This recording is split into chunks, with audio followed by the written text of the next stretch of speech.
საღამოშიდობისა, დღეს ორშაბათია და ეთერშია საფეხბურთო ღამე. ნუ რამდენიმე თემა შევარჩიეთ დღეს ასაუბროთ. თოვლის თანხლებით განახლდა ეროვნული ჩემპიონატი, მეორე წლის 19 ტური ეროვნული ჩემპიონატისა ოლიმპიაია ეს თამაში გადაიდო თოვლის გამო, ჯორჯია სამტრედია გადაიდო ასევე შეხვედრა. 3 მატჩი გაიმართა. 2012 წლის ევროპის ჩემპიონატის კენჭის ხრა ვარშავაში, რომელსაც ესწრებოდნენ ჩვენი დღევანდელი სტუდიის სტუმრები, საქართველოს ფეხბურთის ფედერაციის პრეზიდენტი ბატონ ზვია სიჭინავა, გენერალური მდივანი ბატონ რევაზ არველაძე და დღეს ჩვენთან ერთად არიან სტუდიაში ასევე ჩვენი გადაცემის უცვლელი მონაწილე, ასე ვთქვათ, კობა ჟორჟიკაშვილი და სტუმარს, რომელიც პირველად არის ჩვენს პირდაპირ ეთერში წარმოგიდგენთ, გოჩა ალადაშვილი, ატლეტიკო პარანაენსეს საერთაშორისო აღმოსავლეთ ევროპის საერთაშორისო დეპარტამენტის წარმომადგენელი. დიდი მადლობა ბატონ გოჩა სტუდიაში მომბრძანებისათვის. რაც შეეხება საუბარს დავიწყებთ ალბათ სწორედ კენჭის ხრით, როგორც ყოველთვის მოუთმენოთ ველოდით ამ მოვლენას და ბევრი მithქმა, მე დღეს წავიკითხე სხვა შორის სხვადასხვა ვეტერან ნაკრების ყოფილი ფეხბურთელების გამონათქვამი და ესე ჯგუფს ვერ ვისურვებდით, ძალიან კარგი ჯგუფია, რა ვიცი, ესეთი განწყობაა და მეშინია რომ როგორც ყოველთვის კიდევ ესე დათური სამსახური არ გაგვიწიოს ამიდგომა. რეალურად რა ხდებოდა ბატონ ზვია, ბატონ რეზი, ვარშავაში რა ატმოსფერო იყო? მე ასევე მოგვიანებით მინდა შევეხო ამ თემას, მაგრამ ეხლა ვიგეთყვით მიშელ პლატინის სტუმრობასთან დაკავშირებით და რა ვიცი, ამ თემებზე თუ შეიძლება ორი ოდესით თქვით. დაიწყოთ ფედერაცია. რა ხდებოდა? ყველაფერი იყო ძალიან კარგი, ლამაზი პოლონელები, კაი ხალხი, ლეგენდარი ფეხბურთელები, რა ვიცი, ყველაფერი ნორმალურად. რაც ეხება პლატინის ჩამოსვლას, როგორც მოგეხსენებათ, 10-ში ჩამოდის პასკალი და გვექნება ლაპარაკი ექსტრაზე და რაღაც დახმარებაზე საქართველოს მიმართ და მე ჩამოვბრძანდება მგონი 20-ში, ხო? 20 აპრილს არის დაგეგმილი ჯერჯერობით 20 აპრილს ჩამოვა პლატინი. დაახლოებით ამ პერიოდისთვის არის დაგეგმილი. კმაყოფილი ხართ კენჭის შედეგებით? კმაყოფილი ვარ, იმით რომ ვართ და გვაქვს შანსი, გრანდი რო არ არის ჩვენ ჯგუფში, არ ნიშნავს რომ ჩვენ ისეთი ჯგუფია, რომ შეიძლება ადვილად გახვიდენ. ხორვატია მოგეხსენებათ გაამწარა ინგლისი, საბერძნეთი იყო ევროპის ჩემპიონი, ისრაელი ყველას ახსოვს, ახლა ქონდა 16 ქულა და ლატვიას ქონდა 17. რაც ეხება არა, მაგრამ ხორვატია მე-11-ია, საბერძნეთი მე-12, საერთო რეიტინგებში ისრაელი 27-ზე და ეს არის იმაში, FIFA-ს რეიტინგებში და ევროპის რეიტინგებში ათეულში შედის, მე-6 ადგილზე არის. ხორვატია, იმიტომაც მოხვდა პირველ იქნება 10-ია. ანუ ეხლა იქიდან გამომდინარე, ვინ რომელ ადგილზეა დღესდღეობით, ჩვენ მაგალითად გაცილებით უკანავთ ვიდრე ლატვია, მაგრამ მე ვფიქრობ, რომ დღევანდელი ქვეჯგუფი, ანუ იმ ქვეჯგუფებიდან გამომდინარე, აქ ქვეჯგუფებში ჩვენ ვიყავით წინა, მე პირადად მომიწია იმ ქვეჯგუფებში თამაში, შეიძლება ითქვას, რომ ერთ-ერთი ყველაზე კარგი ქვეჯგუფი შეხვდა. თუმცა 2000 წელს შეგვიძლია ბატონმა რომ ადვილი თამაში აღარ არსებობს, მაგრამ მე ვფიქრობ, რომ შეიძლება ამ ჯგუფში ჩვენ ვიბრძოლოთ იმისათვის, რომ რაც შეიძლება მე ყველაზე მეტი ქულა დავაგროვოთ. თუ კი როდესმე დაგვიგროვებთ. აი ხა შარშანდელი წინა ციკლის ჯგუფი 2000 წელს ნორვეგია, საბერძნეთი, სლოვენია, ლატვია ალბათ ბოლო ადგილზე გავედით. ხო არა, მინდა აქედან გამომდინარე ცოტა ისეთი ფულის სალაპარაკოა რა ეს ამბავი. ანუ შეიძლება შევადაროთ ხო ის ნორვეგია, საბერძნეთი, ალბანეთი, რა თქვი კიდე? სლოვენია. მაგდროს არ დაგავიწყეთ რომ ძალიან ძლიერი იყო ისა. შედარებით თავის თავთან უფრო ძლიერი იყო ნორვეგია რა. კი, რა თქმა უნდა, მაგრამ სამაგიეროდ საბერძნეთი არ იყო ჯერ ევროპის ჩვენი ნაკრები მაშინ 2000-ში თავისთავად რა. მაგრამ ალბანეთიც არ იყო, თქვა ისრაელზე, ისრაელი ბევრად უკეთესად არა, მე თვითონ თემას ვამბობ, რომ აი რაღაც ისე ეიფორია არ მინდა რომ მე მინდა რომ ცოტა ისე პროფესიონალურად ვილაპარაკოთ. მოდი ესე ვთქვათ რა, მეტნაკლებად თანაბარი ჯგუფი, მეტნაკლებად თანაბარი ჯგუფი, ასეთი გრანდი ფავორიტი არ არის. თავისთავად რაც ზვიადმა თქვა ეხლა რომ არ არის ინგლისის ნაკრები ან თუნდაც ჰოლანდიის, ან ესპანეთის, ან გერმანიის, ან იტალიის, საფრანგეთის ნაკრები, პორტუგალის ნაკრები, რომელიც სოფლიოში ყველაზე ძლიერი ფეხბურთელი დღესდღეობით ერთ-ერთი თამაშობს.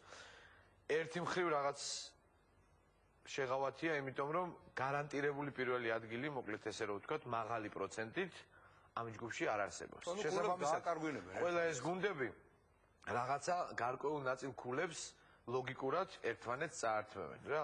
აქედან გამომდინარე გამსვლელი ქულების რაოდენობა დაიწევს ოდნავ დაბლა და არ იქნება ეხლა როდესაც 9 თამაშიდან 9 მოგება ქონდა დაუშვათ ინგლისის ნაკრებს და ეხლა ესეთი მარტივი პირველი ნომერი ამ გუნდს არ იყო, მაგრამ სიმპათიებიც არ იქნება ალბათ არავის ეგ მინდოდა მაგის თქმა და კარგია, აჩი ეგ რომ მითხარი ხა ჩვენ ძალიან ხშირად ვილაპარაკია მაგაზე ერთმანეთშიც და UEFA-ში ქონდა შეხვედრა მინსკშიც იყო მაგაზე ლაპარაკი რომ ქვეცნობიერად ჩვენ ყველას კარგად გვესმის რომ დიდი საფეხბურთო ფორუმი ძალიან დიდი საფეხბურთო ქვეყნების გარეშე ცოტა რაღაცა ძნელად წარმოსადგენია და ყველა არაკომერციულიც არის. ხო, ყველა მაინც იქეთკენ მიდის რომ ეს ყველაფერი, იმიტომ რომ ყველა დანარჩენი პროგრამა იქნება ეს, დამატებითი დაფინანსებები იქნება, ფედერაციების დახმარება იქნება თუ ნებისმიერი ხარჯი, რომელსაც UEFA-მ 4 წლის განმავლობაში წლიდან წლამდე უნდა გაწიოს,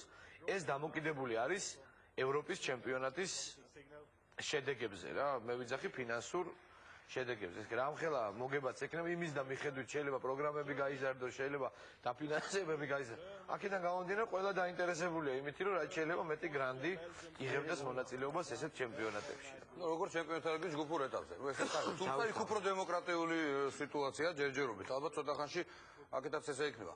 კობა, ამდენად ყვაყოფილი ხარ, როგორც ფეხბურთის სპეციალისტი, თქვა აი ამ კეჭის ამ შედეგით. რეზიმ კარგად ილაპარაკავ ცლად იმ ჯგუფის შესახებ. მე უბრალოდ მწვრთნელის კუთხით ვიტყვი, რომ 1000 ნიუანსებზეა დამოკიდებული თითოეული თამაში და თითოეული მატჩის ბედი. აი გუნდის ასაშენებლად ხო არ არის იდეალური ესეთი ჯგუფი სწორედ, როგორ გონია? რა თქმა უნდა, დასაწყებად უფრო სწორედ. კარგია ეს, მაგრამ როგორც მე თემურის დავეთანხმები, რაც მან ზანა ყველა თამაშთვის გავალ და მოსაგებად ვიბრძოლებთ, მაგრამ ჩვენთვის ამ კენჭისყრის შედეგად არ შეცვლა კონტინგენტი, რომელიც ჩვენ გვაქვს და ამ შემთხვევაში თემურის ხავს არსენალში. მაგალითად თქვა თამაში არის 8 ოქტომბერს, თქვა ეგეთი ის, ხო? ამ შემთხვევაში მნიშვნელოვანია იმ თამაშის როგორი იქნება ბირთვი, ის ბირთვი მზად არის თუ არა სათამაშოდ, იმ წამყვან მოთამაშეებს აქვს თუ არა სათამაშო პრაქტიკა, ვინმე ხო არ გაკლია და ასე შემდეგ. იგივე მოწინააღმდეგე ბანაკში რა მდგომარეობა და აქედან გაცვლები და იმედან უკვე შენ შეგვიძლია ვიხელმძღვანელოთ ის უკვე გარკვეულ წინაპირობას ქნის კონკრეტულად იმ მატჩის შედეგზე. და ასე შემდეგ ყოველი თამაში, ამიტომ ძნელია ახლა ამ კუთხიდან ისაუბრო იმაზე, რა თქმა უნდა. რამდენად ხმაყოფილები იყვნენ ჩვენი ქვეჯგუფში მყოფი გუნდები, ანუ თუ მაინც იცი, აი დაახლოებით იდენტურია ჩვენი პოზიციის, ყველა დანარჩენის პოზიცია. აი თუნდაც მინდა გითხრა, რომ აი იგივე შეკრების ადგილი, თუნდაც აი კალენდარზე როცა დაიწყება ლაპარაკი, ხო? აი ეს პირველი ნომრობა ამ შემთხვევაში, აი ხა ამ კონკრეტულ შემთხვევაში მოხსნილია რა. იქ ვერ იტყოდა ეხა ხორვატია, რომ მე ეხა აქ დირექტორი ვარ და კალენდარზე ჩემთან შევიკრიბოთ და მე ესე იგი ამ ვერ წაიყვანდა ამ სიტუაციას რა, იმიტომ რომ არ არის ხორვატია, ესპანეთი და ყველა გძნობს რომ მეტნაკლებად, იმიტომ რომ თან ამ გუნდებიდან 3 გუნდი წინა ციკლში ერთ ჯგუფში იყო, არ დაგავიწყეთ რა, საბერძნეთი 20 ქულით, ლატვია 17 ქულით, რომელიც კარგ ახანს წინ მიდიოდა და ისრაელი ცოლობდა სულ მაგად. აქედან გამომდინარე ჩვენთვის ეს ერთი მხრივ ძალიან კარგი პლუსია და ამ გუნდებმა ძალიან კარგად იციან ერთმანეთი და ერთსაც და მეორესაც ერთმანეთისთვის სერიოზული პრობლემების შექმნა შეუძლია. შესაბამისად, აი ამით შეიძლება სარგებლობა. ეხლა მე კობას დავეთანხმები, იმიტომ ჩვენ არ ვართ ეხლა იმ ფუფუნებაში, რომ ტრავმებზე იქნება, კვითლებზე იქნება, კონდიციაზე იქნება ბევრი რამე დამოკიდებული. ეხლა მორტენთან ერთად ვიდექით 1-15 წუთი ვლაპარაკობდით ეხლა და მითხარ 40 ფეხბურთელის თამაში მომიწია. ესე იგი დანიაში თქვენ წარმოიდგინეთ რა, დანიის ნაკრები რომელიც დაკომპლექტებულია თითქმის მთელი ევროპაში ყავთ ფეხბურთელები, რეალურად ის დადგა ესეთი პრობლემის წინაშე, რომ 40 ფეხბურთელზე გაეწელა, ასე ვთქვათ, ბირთვი რა. 40 ფეხბურთელზე. ეს თუ ქონდა ჩვენ პრობლემა. წლებია მე არ მახსოვს რომ ნაკრებს ოპტიმალური შემადგენლობით ეთამაშოს. საბოლოოდ იმდენად აირია ყველაფერი, რომელია ეს ოპტიმალური შემადგენლობა, უკვე ამაზეც კი ასთა სხვადასხვაობა ყავს ახალი მწვრთნელი. ხო, ის თვითონ რა თქმა უნდა, ეხლა მანდ კვირის ბოლოს გვექნება ფედერაციაში დაახლოებით 25 კაციანი სია და მე ძალიან დიდი იმედი მაქვს, რომ ღმერთმა ძალიან ბევრ ფეხბურთელს მისცეს იმის საშუალება, რომ თავი გამოიჩინოს, მაგრამ ეს სტაბილურობა და ეს შენარჩუნება ამ 25 ფეხბურთელის მეტნაკლებად და რაღაცა მეტნაკლებად ოპტიმალური შემადგენლობის ჩამოყალიბება და ღმერთის წყალობით ტრავმებისგან და ასეთი გაუთვალისწინებელი რაღაცებისგან რო ვიყოთ დაზღვეულები, ერთი-ორად უფრო გაგვიადვილებს თავისთავად ცხადია თამაშსაც. ბევრი რამე იქნება რასაკვირველია დამოკიდებული კალენდარზეც. ძალიან ბევრი რამე. აქაც პატარა ის არის, რა ქვია, უპირატესობა გვაქვს იქიდან გამომდინარე, რომ არ არის ისეთი დიდი გუნდი, რომელიც ფეხის ხმასაც ეხლა ჩვენ ყველანი უნდა ავყვეთ რა. ჩვენი პრეტენზიები გვექნება საფუძვლიანი და არ შეიძლება რაღაც ეტაპზე შეიძლება დათმო ვიღაცის სასარგებლოდ, რაღაც ეტაპზე შეიძლება დიპლომატია წამოიღოს უკვე იქ ადგილზე. ყველა შემთხვევაში თემურის აზრი და თემურის სურვილები ამ შემთხვევაში გადამწყვეტი იქნება და ჩვენ შევეცდებით, რომ ეს ერთი კუთხე და მეორე კუთხით ეხლა ნუ რაც გვევალება ის მაქსიმალურად. ოჩა, თქვენი აზრით, ვთქვათ, მოგესალმებით ყველას, მივესალმები რუსთავეორის მაყურებლებს. პირველად ვარ თქვენთან სტუდიაში და შეძლების და გვარად ყოველთვის უყურებდი ხოლმე ინტერნეტ მაუწყებლობის მეშვეობით თქვენს გადაცემას და მინდა აღვნიშნო, რომ ყოველგვარი გადამეტების გარეშე მინდა აღვნიშნო, რომ საკმაოდ დეტალურად და საკმაოდ პროფესიონალურად, საკმაოდ მაღალ დონეზე აშუქებთ. არა მარტო თვითონ მატჩს, არამედ ნებისმიერ თემას.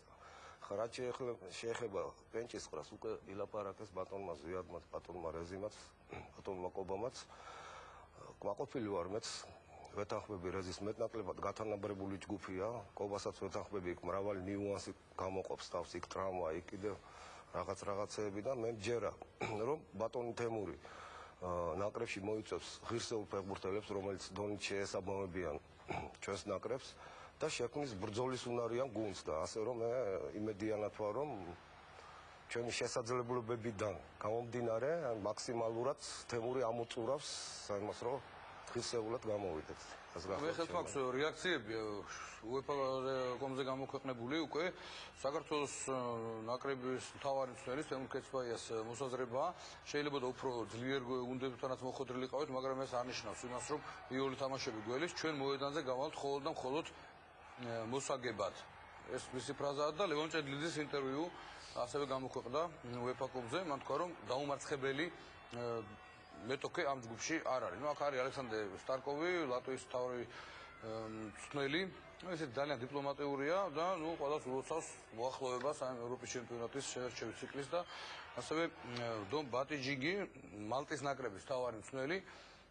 მან აღნიშნა ლატვია და საქართველო ყოფილ საბჭოთა კავშირის ქვეყნები პირველ რიგში გააკეთა აქცენტი სწორედ ამ ქვეყნებზე და ეს ქვეყნები ხორვატია, საბერძნეთი და ისრაელი არ არის ჩვენთან არც ერთი ქვეყანა, რომელიც მოხვდა ჩვენ ჯგუფში, ამბობს მალტის ნაკრების მთავარი მწვრთნელი, არ არის ჩვენთან არ ითვლება საფეხბურთო ტრადიციების ქვეყნად. ანუ ყველა ქვეყანაზე ესე ამბობს ხორვატებზეც მათ შორის. ანუ მათ არ ეშინიათ და ასეც უნდა იყოს ალბათ, ისევე როგორც ბატონ თემურს, არაფერს არ შეცვლის. დიპლომატია ხო შემთხვევაში საფეხბურთო. არც ერთ შემთხვევაში. ხორვატებიც არ არიან ეხლა დღესდღეობით ისეთი ძლიერები.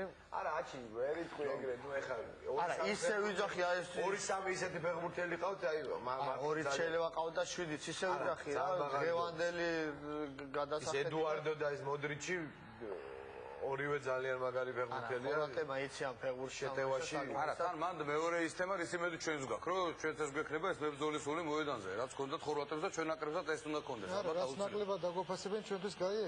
ანუ ერთი ფაქტი არის ის თქმა გამოყენება 5 თამაში გვაქვს სახში ჩასატარებელი და არა მარტო თეორიული ზოგადად რა ესე პრაქტიკული შანსიც არის იმისა რომ 5-ვე თამაში სახში მოიგო ხო არაერთი ეგეთი გუნდისთვის მოგვიგია და შესაძლებელია რომ მოვიღეს უკვე სადღაც ისე ვიძახი ნუ კარგად რომ დაგეგმო და თავში რო გიხარია რაღაცა და რო ფიქრობ რომ სახში ხარ ჩვენ გაცილებით უკეთესად უნდა ვითამაშოთ რა თქმა უნდა 15 ქულას რო თუ ძალიან კაი იქ ხა შეიძლება თემური მისმენს და თქვას რომ არ არის ეგ რა თქმა უნდა მე ვიცი რომ არ არის მაგრამ პლუს ერთი რომ თემურმა კარგად იცის საბერძნეთი ზოგადად უფრო მეტი ანალიზის გაკეთების საშუალება ექნება ის თამაშები რაც ვთქვათ საქართველოს ნაკრებმა ითამაშა მალტასთან ვითამაშეთ ასე თუ ისე რაღაც ანალიზი იქიდან შეიძლება გაკეთდეს ეს ხორვატებთან პირველად ვითამაშებთ მაგრამ საინფორმაციოდ ალბათ არც ისენი არიან ძნელი მოსაძებნები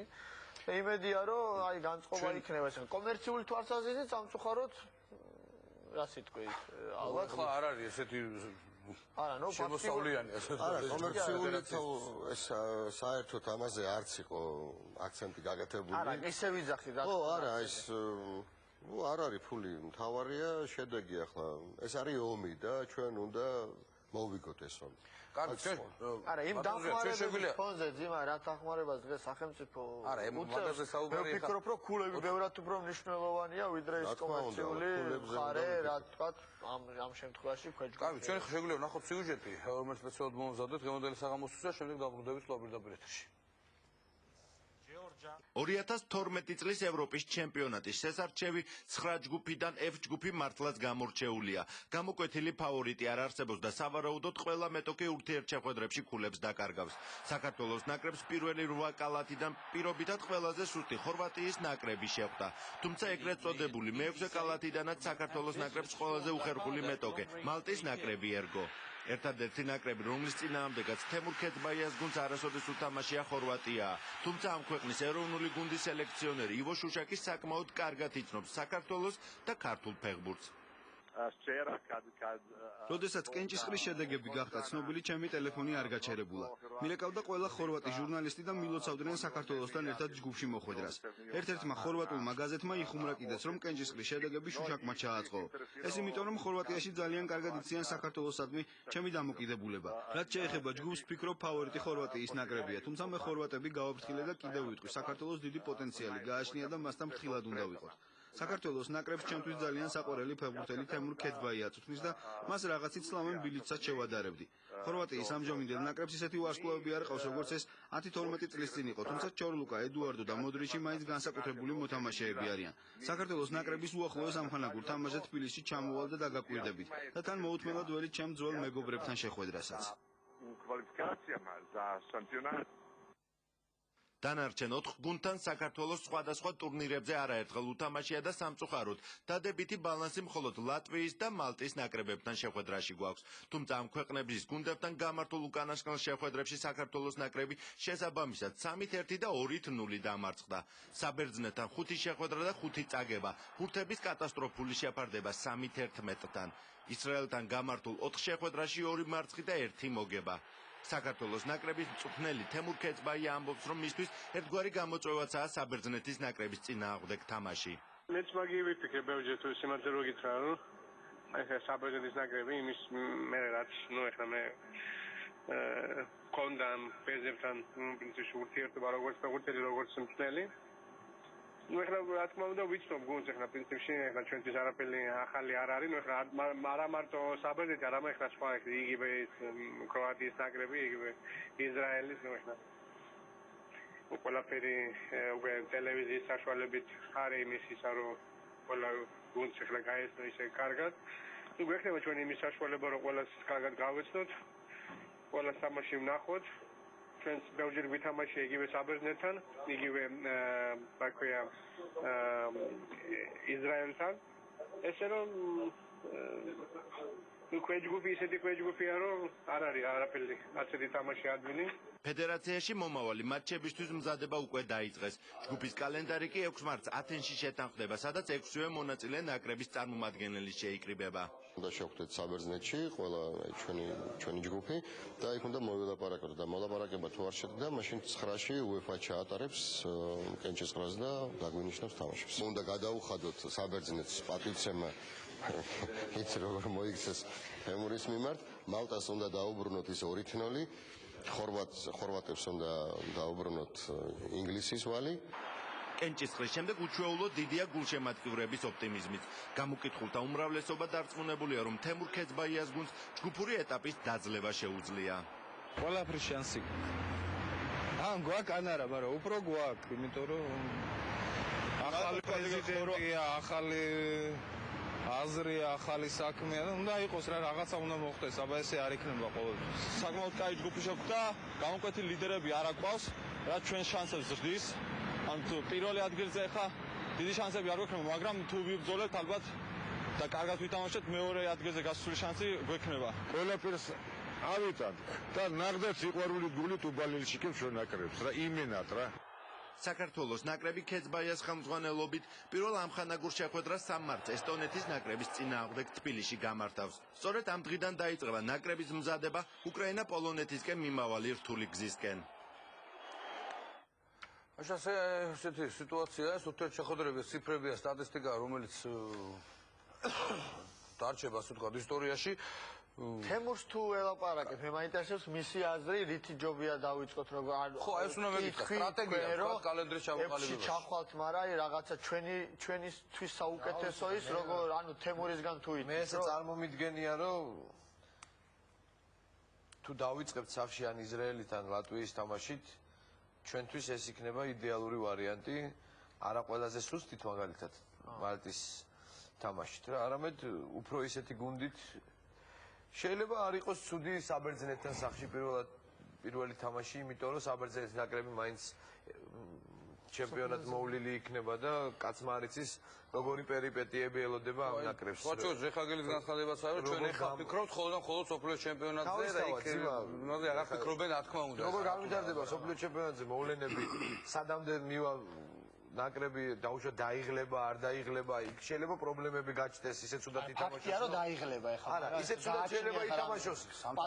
აფრიკაში მაინც დაიღლება. ხო, არგენტინა ყავს, ნიგერია ყავს და კორეა ყავს. კი, საკმაოდ ძიმე ჯგუფია. ძალიან ძიმე თამაში ექნება, ძალიან ძიმე თამაში. თუმეტეს რომ ქვეჯგუფიდან 2 გუნდი გადის და იქ ეხლა ნუ არგენტინა ალბათ ასე თუ ისე მაინც ფავორიტია და მეორე გუნდად სურვილი ყოველ შემთხვევაში ექნება ხო, ეხლა როგორ ითამაშებენ, წელი დარჩება, შეიძლება ისე ცუდად გამოვიდნენ, რომ იქ რაღაც პრობლემები გაჩნდეს, ფსიქოლოგიური, ფიზიკური. მაგათ ერთი 10 წლიანი ჰანდიკაპი აქვს, მე მგონი ევროპის ჩემპიონატის მერი.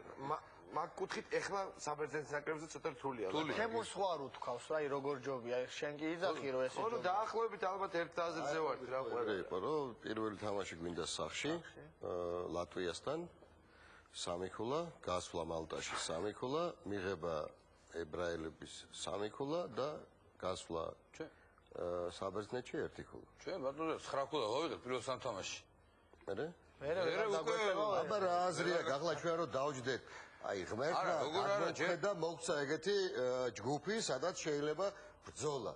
ხო?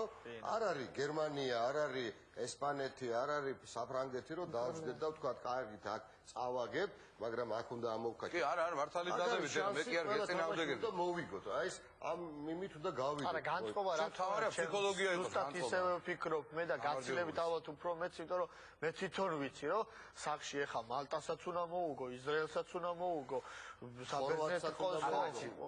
ისე ვიძახი მოუგო და უნდა მოუგო ყველაფერი ეხა, მაგრამ ნუ ფეხბურთია. არა, რეზი, რას ვიძახი, იცი, მე რომ მითამაშია გერმანიის, იტალიის, ნუ საფრანგეთთან არ მომეწია. ანუ ინგლისთან განწყობა ჩვენ მქონდა რომ რა თქმა უნდა თემურმა თქვა რომ ჩვენ ყველა თამაშს გასვლა იქნება თუ სახში მოსაგებად გავალთ, მაგრამ რა თქმა უნდა ხა ისე არც ერთი ფეხბურთელი რომელიც დღეს ნაკრებში არის მე ძალიან დიდი ზუსტად ისევე განწყობით იქნება სახში ყველა თამაში რომ მოვიგო. მაგრამ ჩვენ გვეყოლება აი თვისობრივად სხვა ნაკრები. კი, აი ჩვენ მე მოგობას დავეთანხმები რომ იქ ბირთვი ფეხბურთელების დიდად არ შეიძლება, იმიტომ რომ ჩვენ ყველამ კარგად ვიცით. რა პოტენციალი და რა რესურსია, მაგრამ აუცილებლად შეიძლება ხასიათი. უშემატკივრის ის უნდა დავიბრუნოთ. შეიძლება განწყობა მაყურებლის, აუცილებლად დაეტყობა ნაკრებს თემურის არა მარტო წვრთნელის შეხედულებები, როგორც ტაქტიკოსის, მისი ხასიათი დაეტყობა და მე ძალიან დიდი იმედი მაქვს ამისი რა, რომ ის ხრელები რაც არსებობდა ამ ხრივ ხო? მაქსიმალურად ამ мотивაციით, ამ რაღაცა ეროვნული მომენტებით, ამ არასდროს არ მიყვარს ხოლმე იმაზე ლაპარაკი, რომ ხა ნაკრებს აკლია. არ შეიძლება რა, ძალიან ძნელად სასწავლებელია ის, რომ შენი ქვეყნის სახელით რომ გამოდიხარ, რამხელა პასუხისგებლობა გაქვს და როგორ უნდა გიყვარდეს და რას ნიშნავს. ხა მაგის სწავლება ჩემის აზრით, აი ხა ყოველ შემთხვევაში ამ ასაკში 30 და 25 წლის ფეხბურთელებისთვის, ადამიანებისთვის ცოტა ძნელი ასახსნელია ხა რა, ის თუ შიგნიდან არ გაწუხებს და არ გტკივოს, მაგრამ მე მაქვს აი ამის იმედი პირდაპირ გეუბნებით, რომ ჩვენ თვისობრივად ხასიათით ყველანაირად უნდა გვყავდეს ახალი, უფრო შემართებული, უფრო ჟინიანი. მე ერთი რამე ვიცი თემურისგან რა და ძალიან მიხარია რომ ეგრეა, სხვანაირად არ შეიძლება რომ ფეხბურთელს რომელსაც არ შეუძლია რომ 90 წუთი იმოძრაოს და გააკეთოს ის, რასაც დაავალებენ, ხო? იმისი ადგილი სახში. დღევანდელ ფეხბურთში არა მარტო ჩვენ ნაკრებში რა, იმიტომ რომ კლუბში მეორე ტაიმში რა. არიან ქვეყნები, ვისაც ეს ბუნებრივი იმპროვიზაცია, ბუნებრივი აი ეს სითამამე, სილამაზე, სილაღე ფეხბურთში არა აქვს, მაგრამ აი რობოტები თავისი ამაშია საქმე, ბატონო. ჯანით და თავისი პასუხის ყავს ესეთი ფეხბურთელები საკმარისი რაოდენობა. ეგეთი გუნდის გაკეთება უფრო ადვილია, ვიდრე გააჩინო უცოდ ისა რა ქვია, ფოკუსნიკი. მომწყვილებელი პაუზას რო გძნობს, მაგარი პასის მიცემა რო შეუულია, რომ დაგიხატავს რა თამაში. ეგეთი რომ დაიბადოს, ახლა ეგეც ვერ გამა. დანარჩენი თვისებები შენ შეიძლება რომ ყოველთვის ამ თვისებებს ყოველთვის იმუშაო, ესეთი ფეხბურთელი. ანუ მებრძოლი. ხო, მებრძოლი სულისკვეთები იოლად არაფერს არქმობს. არა, ეს რომ მეგონი ყველას აქვს თუ გაუგვიძებს შესაბამისად. აი, სწორედ თქვა რა, ომის ვარიანტია. ხო, ეს იგივე სპარტანელმა გააჩერა 12,000 ჯარი. იგივე შუშაკი ჩავრთეთ და ის ერთ თამაში გვახსოვს, ხო კარგად? უფრო კაცი. კი. ივო. გვახსოვს ძალიან კარგად ერთ თამაში. ხა რუსეთთან ზედმეტი мотиваცია ისინი არ იყო საჭირო, მაგრამ ამ კაცმა აი რაღაცის აყურებინა ფილმი მოუყვა ხორვატიის ომის ისტორია, იქ რაღაც და ეს გუნდი გამოვიდა, შეჭამეს ეხა. იმათაც მოუყვება ეხა რო ჩავა. იმათაც მოუყვება, ალბათ ეხა ხორვატიის იმათ ჩვენსაც მოუყვება. ჩვენსაც რომ მოუყვება, მე იმათ იქით შეეშინდებათ, მაშინ თუ ჩვენსაც მოუყვება ეხა ისტორიას. ყოველ შემთხვევაში გახარებული მე მაგ ჯგუფში ვერავინ ვერ ვნახე რა, გერე პატიოსნას. ხო, არა, თავშეკავებულია ყველა. რა ჯგუფში ვართ და რა გაგვიმართლა, არც ხორვატიების რეაქცია არის. ხორვატმა ეხა ბილიჩის სიტყვები არ გაგვიმართლა ამბობს აშკარად. ცოტა ის იყო რა. ახლა ხორვატებს და ბერძნებს ყველაზე უფრო გულის სიღრმეში ალბათ თუ სათქმელი რამდენად დიდი გუნდი კარგი ჩვენობს ინტუიცია. ხარია მაგათაც ცოტა უფრო ისეთი ჯგუფია ეგ რა, იმიტომ რომ ყველა სიტთან ეხაგელი ეხა იცით. ძალიან კაი ჯგუფია. კაცებზე ორიენტირებული, რაღაც ასაკიყვან ფეხბურთელებზე, უფრო ჩაკეტილი ხარ ეხაგელის 5-0 და 4-0 და ესე წინ გაქცევები მაგ ჯგუფში მე მგონი ნაკლებად სავარაუდო არის რა.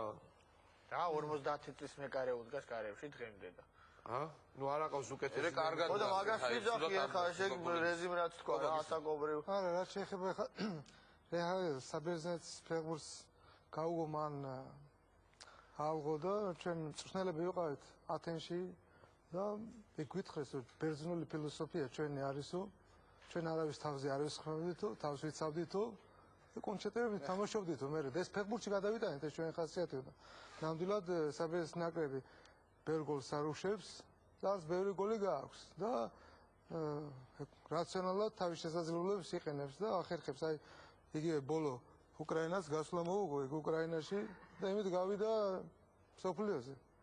რა შეიძლება ესე კიდე დაუბრუნდებით ამ თემას ყველა მწვრთნელი გამომდინარე თავისი ფილოსოფიიდან და ხასიათიდან აკეთებს თავის შესაბამის გუნდს და თემურის როგორც იყო ფეხბურთელი როგორც იხარჯებოდა მე მჯერა რომ ის გააკეთებს გუნდს რომელიც მაქსიმალურად დაიხარჯება მოედანზე და ამას ყველა დაინახავს მაყურებელის გულშემატკივარი მწვრთნელები რავი ყველა და მე მგონი ეს ერთ-ერთი დიდი ის იქნება წარმატებისთვის. მე ერთი რა კიდე თემურის ხელი უნდა შეუწყონ ფეხბურთელებმა, იმიტომ რომ ეხა დღევანდელი მინდა რომ გადახედო თქვა ჩვენ გაზეთებს და უცხოურ რუბრიკას რო თავი გადაავლო, ძალიან ჩვენ ფეხბურთელი არის განაცხადში ვერ ხდება, ტრანსფერებული, ძირითადად არა ესა და ამ ფეხბურთელებმაც უნდა ხელი შეუწყოს, რომ ეს ყველაფერი კარგად დასრულდეს ჩვენი ქვეყნისთვის.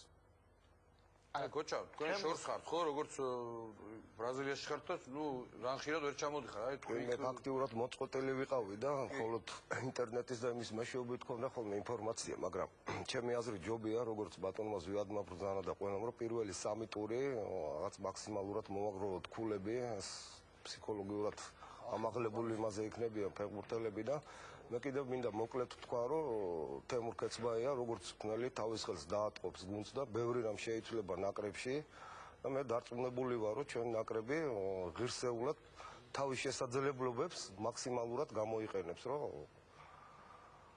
ასე ვთქვათ, ქულათა მაქსიმუმია. მეტად რეზის ვეთანხმებ, ხა ვერ გააჩენ პელეს, მარადონას და ეს ამას დრო უნდა ყველაფერი, აი რაც ყავს ხელში, რა კონტინგენტით ის მაქსიმალურად რომ გამოვიყენოთ მათი შესაძლებლობები და ეს ორი თამაშის დაწყება, ოფიციალური თამაშის მოგები, თქვათ ხალხის მე ძალიან დიდ დროს ვანიჭებ ამ შემთხვევაში გულშემატკივარის შემოტრიალებას, ასე ვთქვათ. რა უკვე დაწყებულია ეს პროცესი, ახლა რამდენი ბევრი ადამიანი ჩავწერეთ, რა 2-3 ამოვარჩიეთ. არავის არ უთქვამს, ადრე იყო ხოლმე არაფერი შეიძლება არ გვეშველება, ეს განწყობა იყო. ეხლა ეთყობა, რა ვიცი, თებურის ფაქტორიდან ახალი ფედერაცია, ახალი ციკლი არის 10 თამაშიანი და 10 თამაშიანი. ამ 10 თამაშის განმავლობაში სულ უნდა ქონდეს მაქსიმალურად ყოველთვის ბოლო ტურამდე შენ უნდა ქონდეს იმის შანსი და мотиваცია, რომ გახვიდე გამსვლელ პირველ ან მეორე ადგილზე. ეს თუ სისტემაში გადავა, ეს არის ხასიათი და ეს გმატებს შენ დამატებით იმ ძალებს გაძლევს და мотиваციას, რომ შენ თავში ირწმუნო შენი საკუთარი ძალა. როდესაც მეხუთე ტურის შემდეგ შენზე 15 ქულით მეტი აქვს ვიღაცას, ან 15 ქული, ან 13 ქულით, ხო?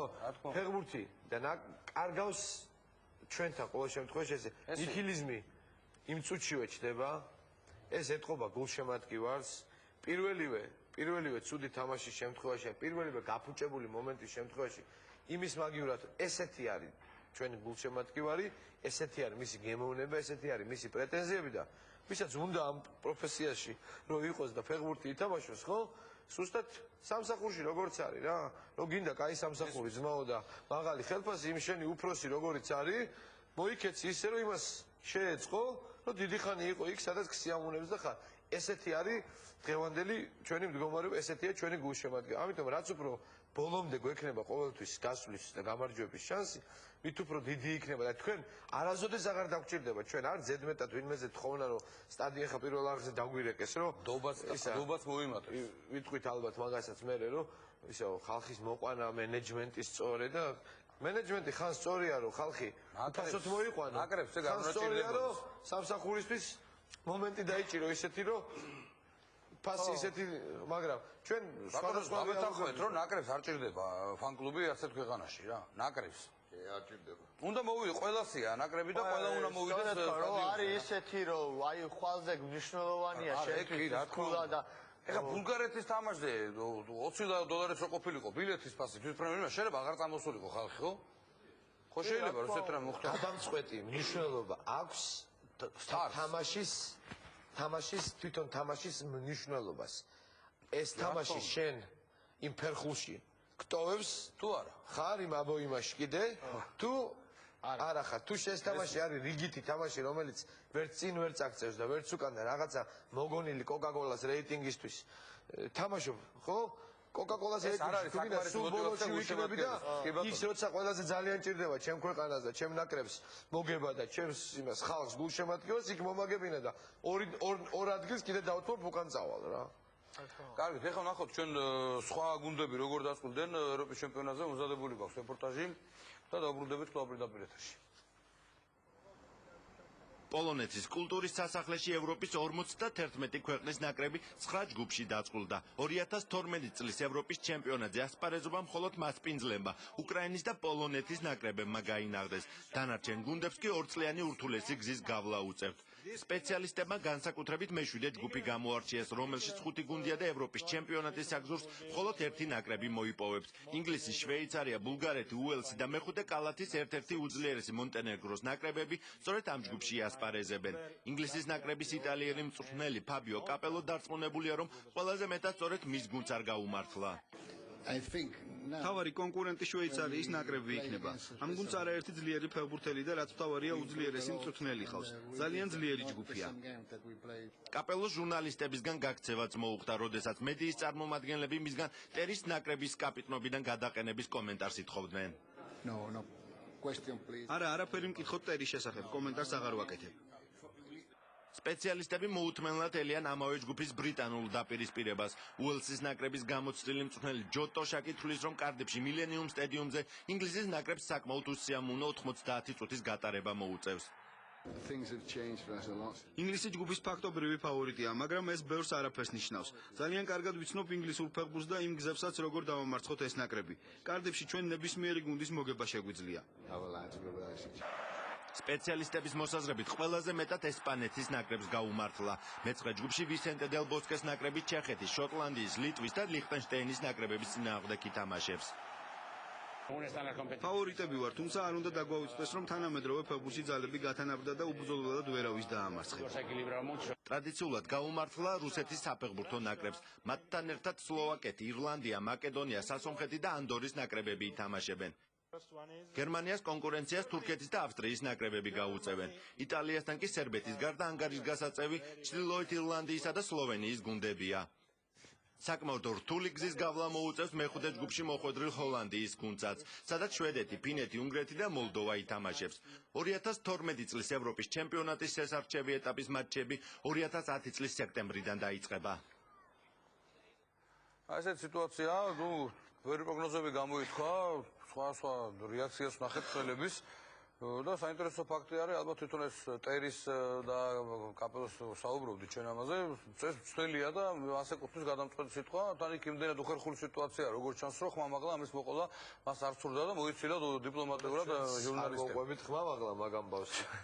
რაღაცა უფრო ყოველ შემთხვევაში რაღაც ამბებია კაპელოსთვის, კაპელო საფეხბურთო პრობლემები არ რა თქმა უნდა ტერის არა. კაპელო ეხა გადაყვა. ჯო ესეთი მე ნაპრიმერ კაპელოს ხარაზე. ხო, ამ შემთხვევაში რეზი არა. რეზი როგორ გეკადრება? რას ბრძანეთ? როგორ გეკადრება? ახერხილებ. ჩემო ბატონო. მე ანჩელოტის ხარესა ვარ. ანჩელოტის. ხო იმაში პარადისობის კამეში ხოცი როგორ არის? მე ტოლსტოის იმჯერავი მაგათ. ანჩელოტის გზიერ. კარგი, გავიდეთ რეკლამაზე და ცოტა ხანში ჩვენ გაცევს მეორე ნაწილი უკვე ქართული ფეხბურთის შესახებ ვისაუბრებთ. მოდი, მოდი. თოვლის თანხლებით განახდა, როგორც იცით, ეროვნული ჩემპიონატი, ორი თამაში, ოლიმპიი ბაია, ვიჯორჯია, სამტრედია გადაიდო. ჩვენ შეგვიძლია ვნახოთ თუ რა იყო, რა მდგომარეობა იყო იმ დღეს სტადიონებზე. ეროვნული ჩემპიონატის მესამე წრე ბოლნისის სიონის და ცხინვალის სპარტაკის შეხვედრით გაიხსნა. შემდეგ კი თოვლი მოვიდა და საფეხბურთო მატჩების ჩატარება შეუძლებელი გახდა. გამონაკლისი რაც ქალაქი რუსთავი გამოდგა. მოედანი მთლიანად თოვლმა დაფარა. ტრიბუნებზეც ანალოგიური სიტუაცია იყო. ქალაქ რუსთავში მდებარე ფოლადის სტადიონზე დიდ თოვლობის გამო ფეხბურთის თამაში შეუძლებელია. კლუბ ოლიმპის ხელმძღვანელებმა იმის გამო რომ არ გაფუჭებულიყო ახლად დაგებული ხელოვნური საფარი, მოედანი თოვლისგან არ გაწმინდეს. ოლიმპის და ზუგდიდის ბაიას გარდა გადაიდო ქვეყნის მოქმედი ჩემპიონის ვიჯორჯიას და სამტრედიას შეხვედრაც. ეროვნული ჩემპიონატის ლიდერი მესამე წრეს საკადრო ცვლილებებით შეხვდა. თემურ მახარაძის გუნდში ერთბაშად 12 ახალი ფეხბურთელი მოვიდა. შესაბამისად კლუბმა შეკრება ვერ გაიარა. ჩემპიონატის ლიდერმა ქალაქ რუსთავში 3 ტესტ მატჩი ჩაატარა. უახლოეს მომავალში შესაძლოა ოლიმპს რამდენიმე ბრაზილიელი მოთამაშეს დაემატოს. ხელმძღვანელობა ეხლაც ბრაზილიაში კი, ხო და არ ვიცი რა, ის მოლაპარაკება მიმდინარეობს, ნახოთ ჩამოვლენ და გაირკვევა რა და როგორ.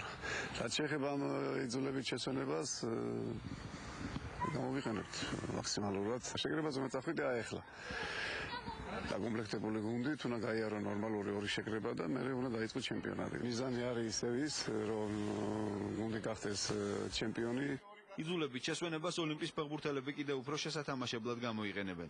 ტაქტიკურ მონახას რაც შეეხება მოთამაშეთა განცხადებით პირველი და მეორე წრის მსგავსად კლუბი ტრადიციული 4-5-1 ტაქტიკური სქემით იასპარეზებს. სადაც კონკურენცია კაი გუნდი კეთება ყოველთვის.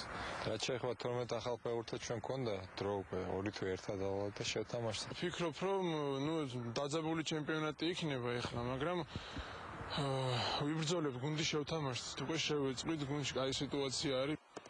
ეროვნული ჩემპიონატის მე-20 ტური 12-13 თებერვალს გაიმართება. რუსთავის ოლიმპი თბილისში ლოკომოტივთან გაარკვევს ურთიერთობას.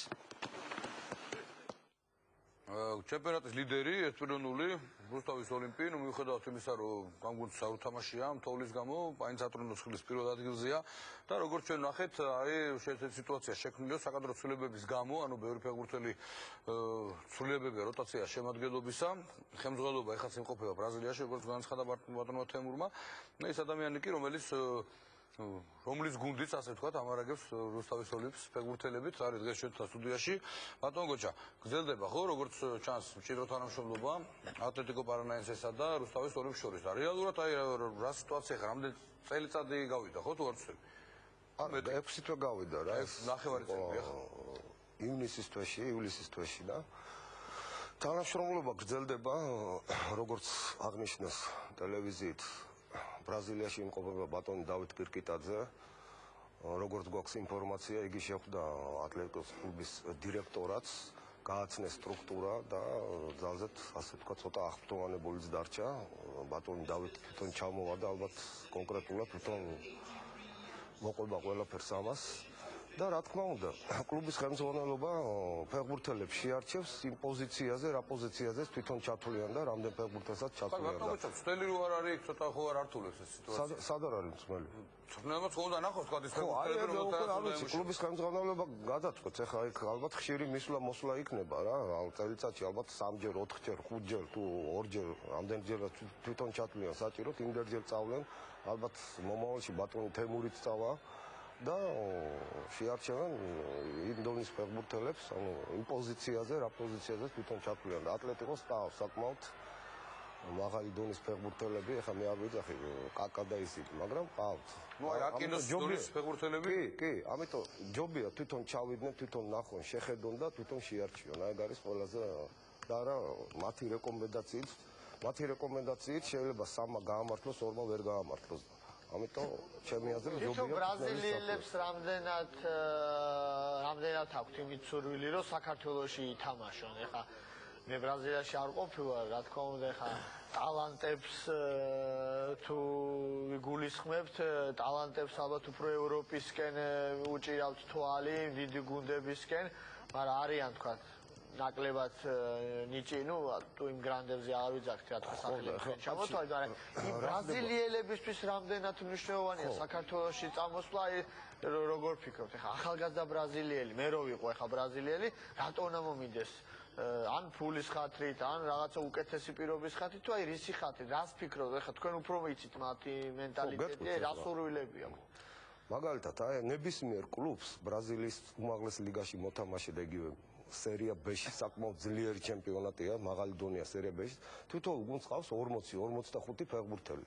და ეხლა ზოგიერთი რო ვერ ხვდება 18 კაცი და 20 კაცი, ყავთ განათხოვრებული, ზოგი შიგნით ბრაზილიაში, ზოგი საზღვარგარეთს.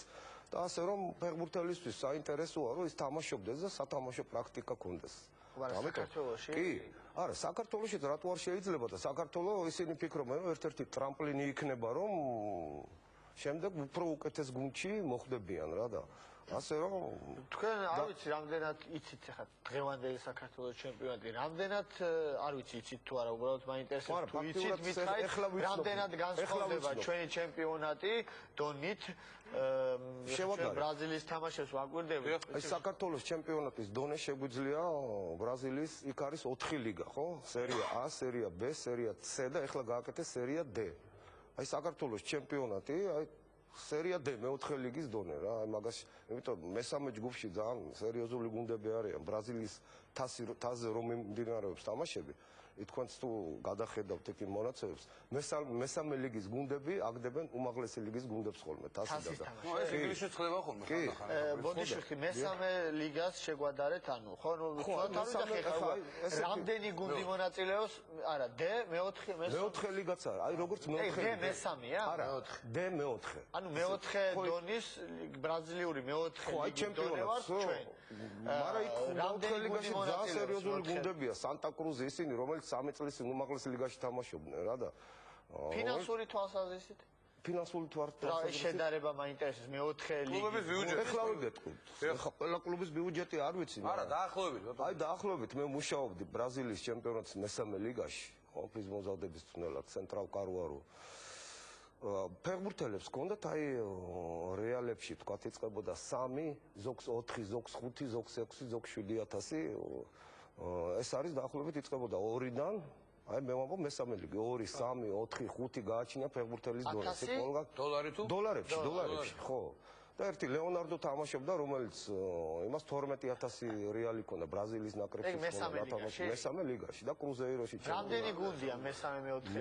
ეხლა ვაგეთყვი 20 გუნდი უმაღლეს ლიგაში 20 გუნდი მეორე ლიგაში და 20 გუნდი მესამე ლიგაში და მეოთხე ლიგაში მეორე ლიგა ქვია B ლიგა ხო სერია B სადაც აი ძალიან სერიოზული დონეა ძირითადად სერია B ამარაგებს სერია A-ს ფეხბურთელებით რა და ეხლა მოკლედ აღიხსნით ბრაზილიის სამხრეთი ჩრდილოეთი ეს ორი ბრაზილია განსხვავებული აი კულტურითაც ფეხბურთის დონითაც ბრაზილიის ჩრდილოეთში სადაც სიცხეა მთელი წლის განმავლობაში 35 გრადუსია ხო იწყება რიოდან და რიოს ზემოთ იქ უფრო ისეთი ტექნიკური ფეხბურთელები არიან 90% ბრაზილიის ნაკრების ფეხბურთელები იგივე რივალდო ვინც გინდათ ყველა არის აი ჩრდილოეთიდან ჩრდილოეთიდან მოყავთ აქეთ სამხრეთში ბრაზილიის, სან-პაულო, კურიტიბა, სადაც მე ვარ ქალაქში, იქით პორტუ-ალეგრი გაუშვი, საიდანაც რონალდინიო გაუშვია. აქეთ უფრო სამხრეთში ხისტი ფეხბურთია, უფრო არგენტინული ფეხბურთი, ხისტი. და ამუშავებენ, ასე ვთქვათ, უხეშად რო ვთქვათ, ფიზიკურად მოამზადებენ, იქ უფრო ცოტა ფიზიკურად სუსტები, მაგრამ უფრო ტექნიკურები არის. იქაც ჩეჩულები რო არის. ხო, რა, მაგრამ ტექნიკურები, რომ ვითომ სიარულით რო ბურთს რო ჭამენ, რა რო ვთქვათ. ძალიან ბევრი ტალანტი და ჩამოყავთ აქეთ, აქ უფრო ხისტი ფეხბურთი აჩვევენ და მე აი ძირითადად აი სამხრეთის რეგიონიდან სან-პაულო ეს არის ქვეყანაში ქვეყანა.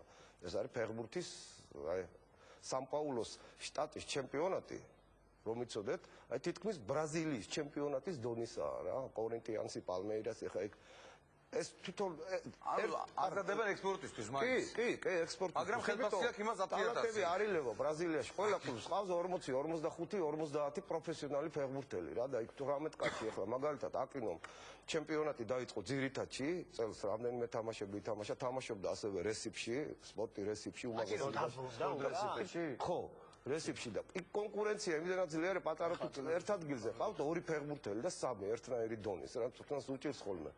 ფეხბურთელის არჩევდა. ერთი თუ პატარა წაგიც და ფეხი რაღაც წაიბორძიკე, იქ შეიძლება 18 კაციც ვერ მოხდა და ამიტომ ვარჯიშობ 18 კაცი ვინც ვერ ხვდება, ხო ეს ჯგუფი განცალკევებულად ვარჯიშობს რა. ხო და ამიტომ კლუბი იძულებულია გაანადგუროს ეს ფეხბურთელი.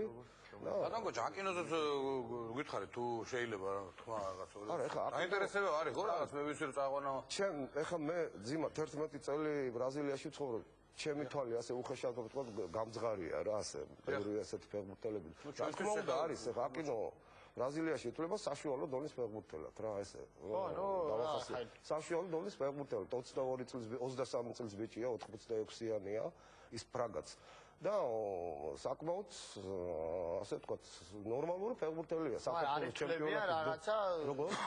პრინციპში მეც ეგრე შემილია ვთქვა ხარ როცა აკინოს დონის ფეხბურთელი საქართველოში მოისურვოს და მეტი ამბიცია არ აქვს რომ წავიდეს თუნდაც გერმანიის მეორე ლიგაში ჰოლანდიაში გამორჩეულები არიან აცი არა ზუსტად იმაზე აცი ერთ რამეს ახლა გეტყვი აკინო ჩამოვიდა ხო იქ მკაცრად არის აი ბატონმა დავითმა და კლუბის ხელმძღვანელებმა და კლუბის პრეზიდენტმა ხელი მოწერილია ყველაფერი განათხრებულია ერთი წელს ეს უნდა პრინციპი აი ფეხბურთელმა რო არ მოიდომოს საკუთარ კლუბი იმას იზავს დასამალი არ არის მინსკის დინამოს გენერალური დირექტორი იყო ჩამოსული და ძალიან მოეწონა ორივე წაყვანა უნდოდა მაგრამ ტრაბზონს არ მოეწონა ხო აი მინსკის დინამოს მოეწონა მაგრამ იქ კლუბიდან ვთქვათ დირექტორმა რომ ჯობია ჩაამთავროს ეს 6 თვე აქ და შემდეგ ივნისში თუ აქვს სურვილი მინსკის დინამოს მეორე წრეში ისევ რუსთავის გაგანწყობით არის, უნდა თამაში. ის 25 თუ 27 გოლი რასაც შეაგდებს და დააგროვებს, ხო მის არაფერში ხელს არ შეუძლია თუ არ მოეხმარება და გაამრავალ უბრალოდ მოტივაცია არ მოაკდეს. ბოლო თამაშები რაღაც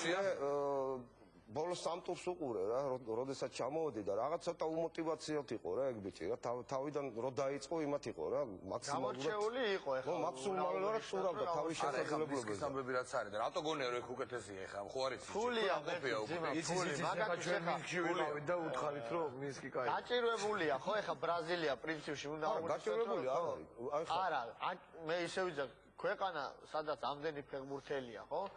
პრინციპში ძალიან ჭირს რა, კაი გუნდის მოძებნა დიდი კონტრაქტები. ხო, აი ეგ არის. ჭირს რომ გაცლებით უკეთესი პირობა. ძალიან დიდი კონკურენცია აქვს. აკინოსნაირი არის 10 მილიონი, 7 მილიონი. ბრაზილიაში 190 მილიონი მოსახლეობა. რა თქმა უნდა. მეორე ფეხბურთს თამაშობს. რაც კოფეა, რაც ყავა არის.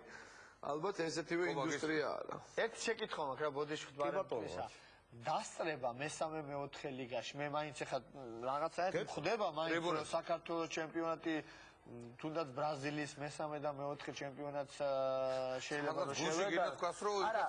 მაინტერესებს უბრალოდ დასწრება როგორი აქვს ამ მესამე მეოთხე ლიგაში. მესამე ლიგაში კარგი სტადიონი.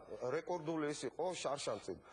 ბაია და ვიტორია, ორივე ერთი შტატის რა, ბაია შტატის გუნდები მესამე ლიგაში გავარდნენ და მესამე ლიგის თამაშს ას კლასიკო ქვია რა, ერთი ქალაქის გუნდები რო თამაშობენ 70000 მაყურებელი დაესწრო მესამე ლიგის თამაშს, ეს არის რეკორდი და იქ განსაკუთრებით ჩრდილოეთში იქ ბილეთი ღირს ძალიან იაფი რა, 2 რეალი, $1, $2 და აი დასწრება საშუალო 15, 20, 30.000. თანაც იაფიღებს ბილეთი, მაგრამ ხო, 1 ლარი. მაგრამ ახლა დიდი ქალაქებია ეგენი, ხო, მაცხოვრებელი. ხო, დიდი ქალაქებია, იგივე რესიფი არის 5 მილიონიანი ქალაქი რა. ჩვენთან სამტრედიაში დადის 3000, სამტრედიაში ცხოვრობს ალბათ 40000 კაცი, 50000 კაცი მეტი ხო არ ცხოვრობს, არ ვიცი. ყობა გისმენთ.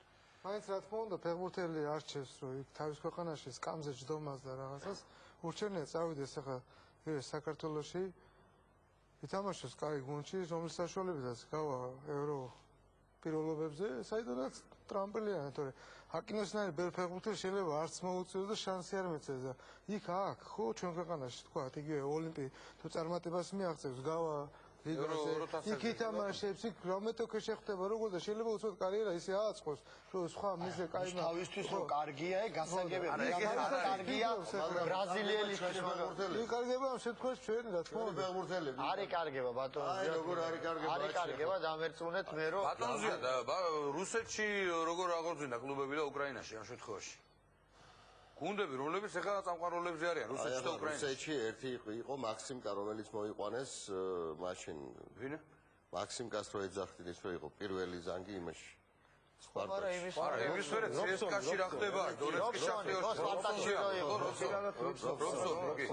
არა, კი მაგრამ ეხლა უნდა შემოვიტანოთ ახლა ჩვენ ის ფედერაციამ უნდა გავაკეთოთ გადახდა რაღაც საინტერესო კი, გადასახადი უნდა გავაკეთოთ. რისი გადასახადი? ლეგიონერის რო ჩამოყოს. დაზაიავკების რა. გუნდმა რო გადაიხადო?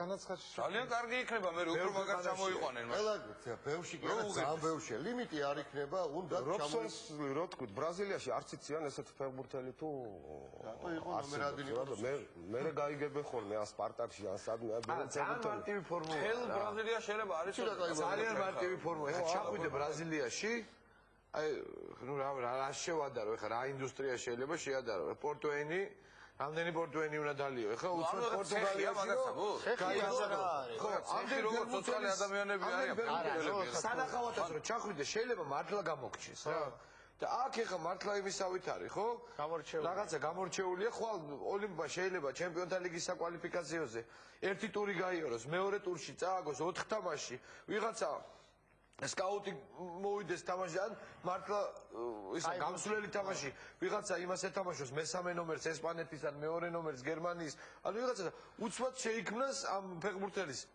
სახელი ასე თქვა იმიჯი რა გეოგრაფიაზეც აქვს რა თქმა უნდა ნიშნულობა ეხლა გოჩა კარგად ყვება რა იმიტომ რომ ეხლა 11 წელიწადია იქ არის და მეტნაკლებად ყველაფერს ხედავს მაგრამ განსხვავებასაც ხო ხედავს რა იქ ეხლა რამდენი უნდა უყურო რა რომ ვიღაცა არ გამოგეპაროს და აქ ეხლა რომ გამოყვალ ეს აკინო ამ 11 კაცში ხო გინდა შედეგებით და გინდა იქ თამაშზე მოტრიალდი მიხრა მოყვრით არა მარტო ეგეც ხო არ არის რეზი ხა ყველა ფეხბურთი სამ კაცს აგერ ფეხბურთი გითამაშია 20 ხო ფეხბურთელია რა ეს კაცი ეხა კარგუჩი რომ მოხდეს შეიძლება ძალიან მაგრამ მოუმართოს და ნაკრებში მოხდეს აი ჩემ მაგალითზე გეტყვი მე რომ თამაშობდი მეხელენში ხო მე რომ თამაშობდი მეხელენში რომ ეთქვა ჩემთვის ვიღაცას აიაქს მაგალითად ხო 100 კილომეტრი წამოდი მაგრამ არ ვიცი ძმაო რა ითამაშებ ვერ ითამაშებ აი შენ ადგილზე ჰოლანდიის ნაკრების ფეხბურთელი თამაშობ მაგრამ ჭირდება კი რომ 20 კაცისთვის 20 კაცი მყავდეს ღირსეული შემცვლელი მე დავფიქრდებოდი რა ვიტყოდი რომ სადაც თამაშობდა სადაც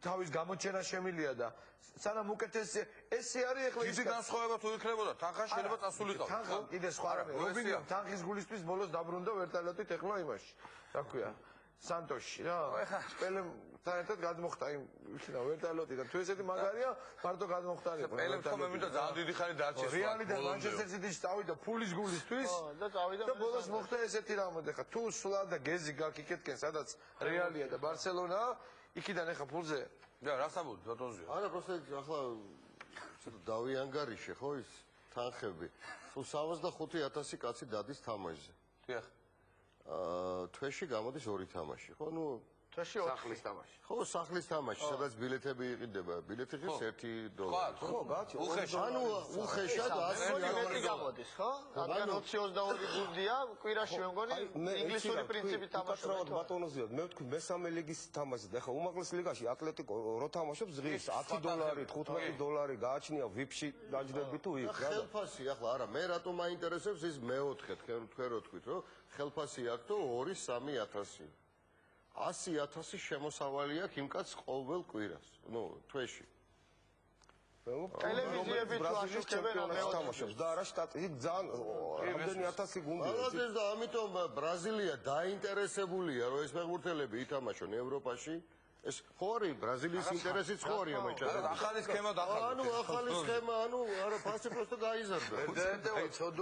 ცოდოა ის იმ ბრაზილიაში. ბრაზილიაში და ერთ გუნდში ერთ ქალაქში შეიძლება ერთ სკოლაში უცბად ერთ ბაკალენიაში ბებეტო, რივალდო და რონალდო ერთად დაიბადოს რა. ბატონ გოჩა, თქვა მაყოფილია ფარმაცია მოკერტ. ხო, ფაქტიურად სულ ეგრეა რა. არა, არ მე რა მაინტერესებს თუ მაყოფილია ბრაზილიის ხარი ამ ურთიერთობით, თქვა ხო არ არის კიდე ფიქრავი კი აბოლოს დამთავროს და თვითონ გავზდით გვაგუნდების რაოდენობა. არა, ჩვენმა გულშემატკივარმა თუ იარა კლუბებში, ხო? აი როგორც ახლა არის ბრაზილიაში და იყიდა $1, ანუ $2 იყიდა ბილეთი. ბატონზე, ერთხელ რომ მივიდეს 60,000 გუნდის ერთ თამაშზე, ეს გუნდი 4-5 თვე მაყოფილი იქნება. ეხლა 70,000 მე არ ვიცი რუსთავში რამდენ საძლევდა დაკიდოს, მაგრამ დაახლოებით ხო შემიძლია ის რა თქმა შეიძლება ის არის რა ქვია ცოტა აკინოსნაირი ფეხბურთელი იქ ხო აი ახლა როგორ არის განათხოვრება როგორ ხდება ხოლმე აი როგორც ბრაზილიაში ანათხოვრებენ და რო ანათხოვრებ ხო ხელფასი რო აქვს ნახევარს ისინი უხდიან ნახევარს ეს გუნდი რა აი ესე არის აი აკინოსნაირი ფეხბურთელი არა, არის როგორ არის ახლა აკინო იმიტომ კი არა არც მინდა ვაძაგო არ ზედმეტად თვითონ ატლეტიკოში აკინოსნაირიც ხავთ რა ბევრად უკეთესი და დაახლოებით რამდენს იღებს ეგ არის ისტორიის ხო არა უმაღლესი ლიგის გუნდები არა ბატონო ზვიად იწყება 5,000 $10,000 და იქ არიან ახლა ატლეტიკოში ფეხბურთელები ვინც არა იქ ბილეთი რობინიო იქ $10 ხო? კი ბილეთი $10 ბილეთი ხო და ქვეყნის ჩემპიონატის წამყვან გუნდებში ბაიერი მაგალითად ატლეტიკოში რო არის 50,000 რეალი აქვს ეს არის სადღაც 20-25,000 საშუალები ხო უკრაინული არხი და პალმეირაზე არაფერს ორი არხის საშუალები ჩვენ შეგვიძლია მაგ ლაივების ყურება ეხლა წარმოიდგინე რამდენი ქვეყანა ყიდულობს ბრაზილიის ჩემპიონატს ხო და ეს ინდუსტრია რო არის მარტო იმის ინდუსტრია კი არის იჩეკებიან ეს ფეხბურთელები მაქსიმალურად იმ ქვეყანაში ხო ეს არის მათი კულტურა ჩვეულებრივი კულტურა ეხლა რასაც მე ბრაზილიაზე ვკითხულობ და უყურებ და ვხედავ ხო იქ დიდი მეტი წილი რაოდენობა ხალხის არის უფრო ღარიბი ხო ვიდრე უფრო მდიდარი გააჩნია რეგიონს ეს ბრაზილიის ჩრდილოეთში უფრო სიღარიბეა რეალად ვიძახი კი რამდენი მილიონი ცხოვრობს ბრაზილიაში 190 მილიონი ყველაზე დიდი ქვეყანაა ეხლა რა არის იცი სამხრეთ ამერიკაში სად არის ეგეთი მთელი სამხრეთ ამერიკის ხელა და ხო არა პირველ რიგში რაც თქვენ ბრძანებთ თუ კმაყოფილიო ატლეტიკო პარანაენსე და ძალიან თბილად მიიღეს, ძალიან კარგად მიიღეს. აქ და აი ჩამოყალიბდა ასეთი თბილი დამოკიდებულება კლუბის ხელმძღვანელებს შორის და დასაწყისი ყოველთვის ძნელია. ყველამ ვიცით რა და ისინი შეძლებს დაგვარა დაგვეხმარნენ ამ ფეხბურთელებით. ეხლა სხვანაირად იქნება, როგორც თქვი, ეს ფეხბურთელების განათხრებას რაც შეეხება. თვითონ ჩავდნენ კლუბის ხელმძღვანელობა, თვითონ შეხედავენ.